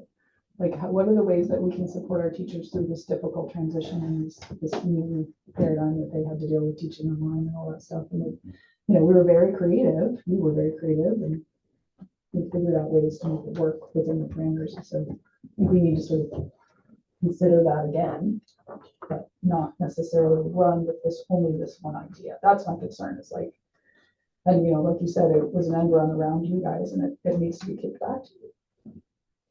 Yeah, I guess one of the big questions I have is we're in a pretty major transition with the administration in the building. Do you guys have time right now to dive into this? That's, I do not honestly Yeah. have time at all. and so, and that's This is a next year concerning. project. Yeah, I think And- I have time over the summer to get some Yeah. good surveys together. And I think that, you know, kind of setting a realistic expectation of when we want to start looking at maybe some of the issues. I worry on two factors. One, the change in administration, and two, again, July 1st, you've got, you know, somewhat of a new board, whatever that looks like, and they may say, absolutely not, we disagree with this. Yeah. Talk to about do it. So I think budget having a work. conversation with them in July may be worthy of, this is something that was discussed, but I don't know if you guys ever heard of the 5 why. You asked Mhm. why 5 Empathy times to get to the root interviews. cause. And so I thought a lot about those conversations. Why is attendance so low? Why is you know, the discipline issues more on Friday? Why is that? You know, kind of start digging into those. And I think that again leads into the support thing, but I mean, schools are asked to do so much now. I don't think any of us board members even comprehend what a school is asked of today that you guys deal with on a day-to-day basis. But I just, you know, I just think that, and you guys may come to the conclusion that this is the best thing. I don't know, but I think there's a lot of due diligence and essentially months of gathering information, community, trying to get feedback from the community and all those things. And the decision, in my mind, the number one priority should be what's best for the kids, what's best for the education level of the kids. 'Cause I mean, that's what we're trying to improve, and it just scares me hearing of all these challenges that you guys face on a day-to-day basis, and yet we're trying to produce good quality graduates that are job ready or ready to go to the next level. But there's a million challenges between kindergarten and 12th grade to get there. Well, and if the question in my mind is if kids aren't here on Fridays, then how are they being served still? And that doesn't imply that they're not being served, but how? So, What is the benefit to the child? Exactly. There's I think a general resentment in education, not just here, everywhere amongst some folks, who feel like schools should not be the end all be all, because public schools are the end all be all, you know. We have a food pantry, we have this, we have that, we have the other thing. And those are really, really valuable things for us students and their families, like it or not. Because you're right, I think Janice said that, you know, we have families that don't support public education very much and don't support their kids. And the schools pick that up. And without that stuff, the whole building blocks of the whole thing. You're not going to improve an educational program by taking services away, by taking social services away. It sounds like a Democrat, but I mean, that's a This is fact. being recorded. It's a fact. Yeah, it's fine. Archives, wherever. But but that's a fact. You can take that stuff away. Yeah, well, it's just, you I know, don't I think at a kind of a board level and administrative level, it really, you know, budget, priorities, trying to look at solving some of the challenges that we deal with internally every day. And that's kind of the key things that we're trying to work on. Well, and they're huge systemic things, because what are, you know, the stuff that the teachers presented is all true stuff about the challenges in the classroom and all that stuff. Certainly plenty of evidence to show that there aren't any teachers around. I mean, when we hired Eileen Crawford in 2010 or 11 or something, we had over 100, didn't say that before, we had over 100 applicants, and now if we get an applicant or two, that's good. We have schools everywhere have teachers with emergency licenses in that. You know, back in the day, you couldn't be a substitute teacher unless you had a bachelor's degree. Now it's pretty much if you have a pulse, you can be a substitute teacher and make $200 million per day and things like that. So things have shifted, but it's not.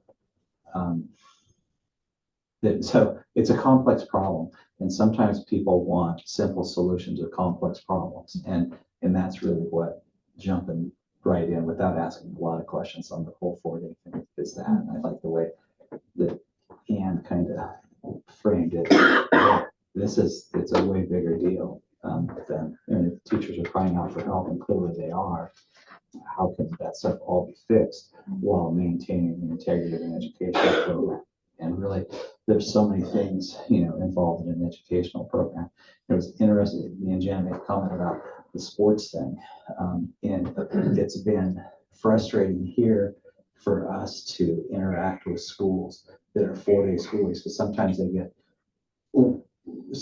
get a superintendent in that doesn't really embrace the fact that athletics are an educational or a co-curricular program where there's actually education going on there, and they get into the hard and fast as we can't play on this day, we don't have school on Friday, we have to play on Friday, and then you get into that whole thing. Well, we have school on Friday, so we can't play on Friday morning or whatever. So there's just a laundry list of things, and maybe, you know, the district works through that and the 4-day whatever. You know, there's a lot of creative ways to do so, but like I said, most of the schools in Eastern Oregon are 4 days, and that's all. And one of the great things, one of the great improvements that we've had, in my estimation, in the last couple of years, is going to that Friday where we have a full day Friday. Kristen's done a phenomenal job of scheduling training things on those Fridays, because when you take a half a day away on Wednesday, not a half a day, but you have an early release at 1 o'clock. That never works. I mean, you can schedule stuff all you want, but somebody comes in, a parent comes in to talk to a teacher, an administrator, or whatever, and they want to release right now. And so the person can't go to the meeting right then, and it's just not a good model. And that's one thing that's working really well for us at this point in time. And that's, so I guess my point with that is that's just another one of the many questions about, okay, how do we handle professional development? You know, because, you know, clearly we said teachers are asking for relief, but part of that could be some professional development stuff too, and getting rid of that, or the slots to take care of professional development, moving in the wrong direction. Yeah, I really think we need to get through this transition first. 6 months at least, and then look at what the priorities are at that point in time. I mean, because it's, you know, we've transitioned our finance person, transitioned. We've almost transitioned. You know, Transform our educational model in the next 3 you years. know, every every single year at this time, you guys, and we all know how busy the school is. Every day, every night, there's Well, especially this time of activity year. and stuff. as Right, we're getting and ready I to think finish the that, year. yeah, like where is the time to do that deep work? I don't know. Not in May. I don't. Yes. Not in May. Not in May. So I think at the board level, we approved a school calendar to get you started for next year.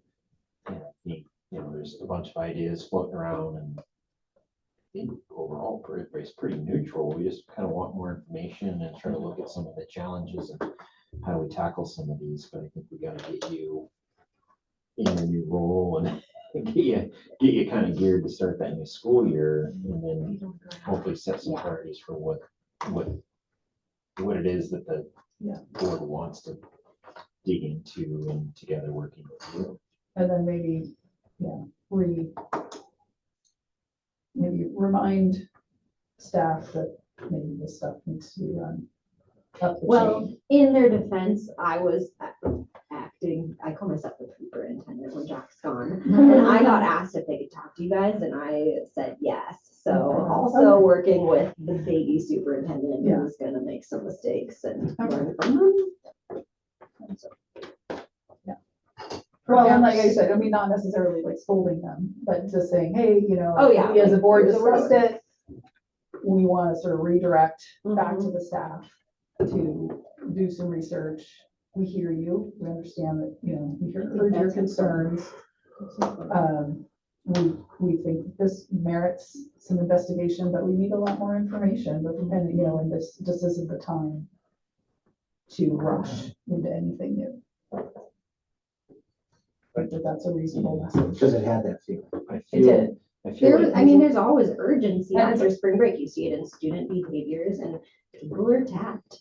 Yeah. So, Yeah. I feel Well, and that April is like. the and we month need with to no do breaks. like, what's really good about Till like the May. integrated guidance grant is that it guides you through a lot of really good work in getting effectiveness surveys out there with your different stakeholders. And so I'll continue that, but I think it's important to survey your stakeholders in the spring, even though you're gonna get some real honest answers. But if you're comparing your May feedback this year to May feedback next year, rather than comparing like October, this is great feedback to May, like get me out of here feedback. It gives you a lot of really good data with your goal setting. Well, that spring break to Memorial Day. Oh, it's- stretch it's is brutal. tough. It's as brutal. As a former teacher, just not enough, there aren't as many days off. It's- And it's just like just a go sprint. slow. Yeah. Well, the and end. this feels kind of like, it became apparent at some point in midwinter or something that this school board is reading a calendar for next year, and so we need to talk about this now. Well, and we do that every year. Right. We do have to, Several readings. I guess, let me ask this question, is there anything that we need to include on the agenda for the May 5th meeting in relationship to this? Or I think you Kristen, just or directed us to share out, like, here's the plan, you back to have a conversation? I think all of us, which could change in July. Yeah, Unless, I know. unless you guys did want to have a really abridged version of this discussion you've had in the last half hour, then. If the teachers heard us tonight, I think they would be relieved. I don't know. Well, I don't think they're gonna hear it. I think that. Well, no, like if they were in the room and we were able to bounce this stuff off with all the concerns, they'd probably go, oh. They're being heard. It's just it's not a Well, fast solution. I well, mean, it's like we're listening, we know there's an issue. So or it we could know be on there's- the agenda as a discussion item. But again, we could have a seriously abridged version of this discussion about, yeah, we hear you. There are huge challenges in education, and This merits some research. this merits research, but a lot of research and impact on others, and all the unintended things that we do in government, all the unintended consequences. When the legislature passes bills all the time, and then they try and dig out and try and figure out how to fix it. Well, it's for my family, it'd be 20% pay cut. Yeah. So, Is there a way to measure student No, performance Sarah. Yeah. at the 4-day schools as opposed to our student performance at the 5-day schools? I mean, is there any way to even measure that? I mean, are their students doing just as good and coming out as the graduates that we want our students to be at a 4-day as opposed to a 5-day? Or what are we producing at the end of that? How Yeah, do you and I, measure? and I think my answer to that, just one old guy's answer to that is it depends on families, it depends on parents. Because we can talk about COVID and how bad it was, and it was terrible for a lot of people, but again, I said it earlier tonight, we had families that were traveling around the country with their kids that had the means to do My that. kids were fine. They had amazing, kids had amazing experiences. Parents, many times, I've noted this forever in education, parents don't give themselves enough credit in how much impact they have on their students' educational programs. That's a fact. But it's saying that if we can have the same product with 4 days as we can at 5, why would we be paying for 5? I mean, in all honesty, why would we be spending the budget dollars for 5? I mean, this is theoretical, right? I mean, theoretically, why would we spend 5 days Well, pay yeah, when we can do it in 4? I mean, Because there's some kids that that may, like, you know, average out, but there might be some kids that. Nobody's talking about taking a pay cut. And I did look at several How'd that look? 4-day schools and they all have shorter contracts than we do. Certified Yeah, contracts. Yeah, because I was gonna say, unless you add those 16 days and go through July, So, like, that's a Well, no, but whole I'm different not kettle of saying, fish. looking so far at done it part of as, this I discussion. mean, if money's tight and you gotta make cuts, is that a better way to do it than cutting full positions or cutting full things for Hopefully the, I we're mean, not doing that. this is theoretical. I mean, I'm just saying, okay, if you're producing the same product, why would you spend more to produce the same product? I'm a business person. I'm Well, no, and it's a- and it's a- not an educator. No, and it's a great question. It's a great question that needs to be out in the middle of the table. I mean, it just is. Problem is you're saving 20%, and that's not full-time jobs, No. 20%. Well, there's no But teacher. until you make out a budget as to what that truly Well, looks like. I mean, yeah. there's a lot of discussion. Yeah, That, I mean, I think that this is, just goes to the point that this is it's, not a quick I turnaround. mean, yeah. No, it's one of the Even if we were other all for it. things I was thinking about too is, our school district runs based on transportation and everybody comes at the same time, leaves at the same time. So even looking at elementary, if they're excess hours by X number, maybe even as you guys look at the school year and stuff, the high school starts earlier than Oh, I'm opted out of 4-10 thing schedule. comes in Like with you can make 'em. elementary and, you know what I mean, Mhm. as far as.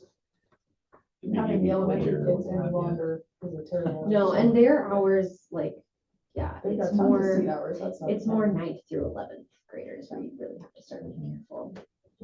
But I think through this, as time allows, there may be 10 or 12 different solutions that come up to help with overall You gotta weed them out. top 10 Yeah.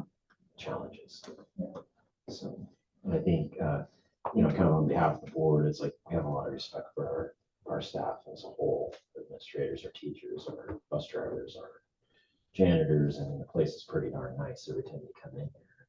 And we've got a very good rapport and review of the district, and I think that's what's important to us, to keep that and continue to try to do the best we can for our kids and stuff, so. Janet's checking her phone. It's 7:50. Are we ready to wrap up? Is there anything, I'm gonna go around the board members, and I guess starting with Jana, did you get what you wanted out of tonight for the purposes of this conversation? Yeah, Is there any topics? We got 10 minutes left. no, I don't have any other topics. I think the conversations were good, and I think we have a lot bubbling. And I mean, honestly, I know you wanted to wait until after we had potentially new board members, but I think the opinions of the people in this room are really important. And whatever we can do, as Ann said, to set up whoever comes behind you with some parameters or some ideas that we're all kind of shooting for ahead of time. I hope there's only one new board member. I mean, I really hope that, because we need everybody you know, everybody here. And it's hard when you have all new people who are trying to get their feet on the ground. So, you know, I really do appreciate having it now while you guys are all here. Yes, that was important to me. I knew that, yeah. I know. Didn't agree with it, but I knew it. I know, you guys- I know. We had those conversations, like, no, Robert, you guys still have stuff to say. And And no, I don't have anything to add. I guess it's productive. I thought this was a wonderful, wonderful workshop, and way better than I ever had any idea it might be. But I tend to get down at Thomas, but I thought it was wonderful. I think Came in there's some so really late, good left happy. discussions. I really appreciate listening to Jack and Kristen talk about stuff. I thought it was wonderful. I really did. I thought it was well worth the time. And I want to thank you, Robert, for, for organizing this. We're gonna miss you as a board chairman and a board my member. hope is to have someone with a lot more time that can dive into things and work more. So Well, one of you guys in this room, maybe the next candidate. I don't know, but Well, amazing person. that's one of the things, not to butt in here, to shut you down, but one of the things that popped in my mind when you're talking about all of the board member onboarding and stuff, you know, board members are all over the place around how much time they have, you know, how much time to do all of the stuff. Some people have more time to do the stuff than other people do. And so you'll get board through the years, you'll get board members that have not much time to do that stuff, but they really want to be involved. And you have board members that have a lot of time to deal Well, and with our stuff. interests are different. You know, our knowledge is different. I mean, I'm way different than Ann or Yeah. anybody. I Yeah. mean, my world's way different. Well, and that's always been the great thing on this board is that. And I think about stuff way different a lot of times too. So, but anyway, I think our discussion about the 4-day week, there's so much really intense questions. I mean, it's just unbelievable. And we didn't even talk about my big deal's money. I mean, it was all these other Oh, there's things. plenty of money. I mean, getting to the bottom of the Right. problem, and I said, it's just amazing. It's gonna take a long time. I thought you'd love it. If we can turn out graduates on 4 days pay instead of 5, why would we not do that? Stan, you should be all over that.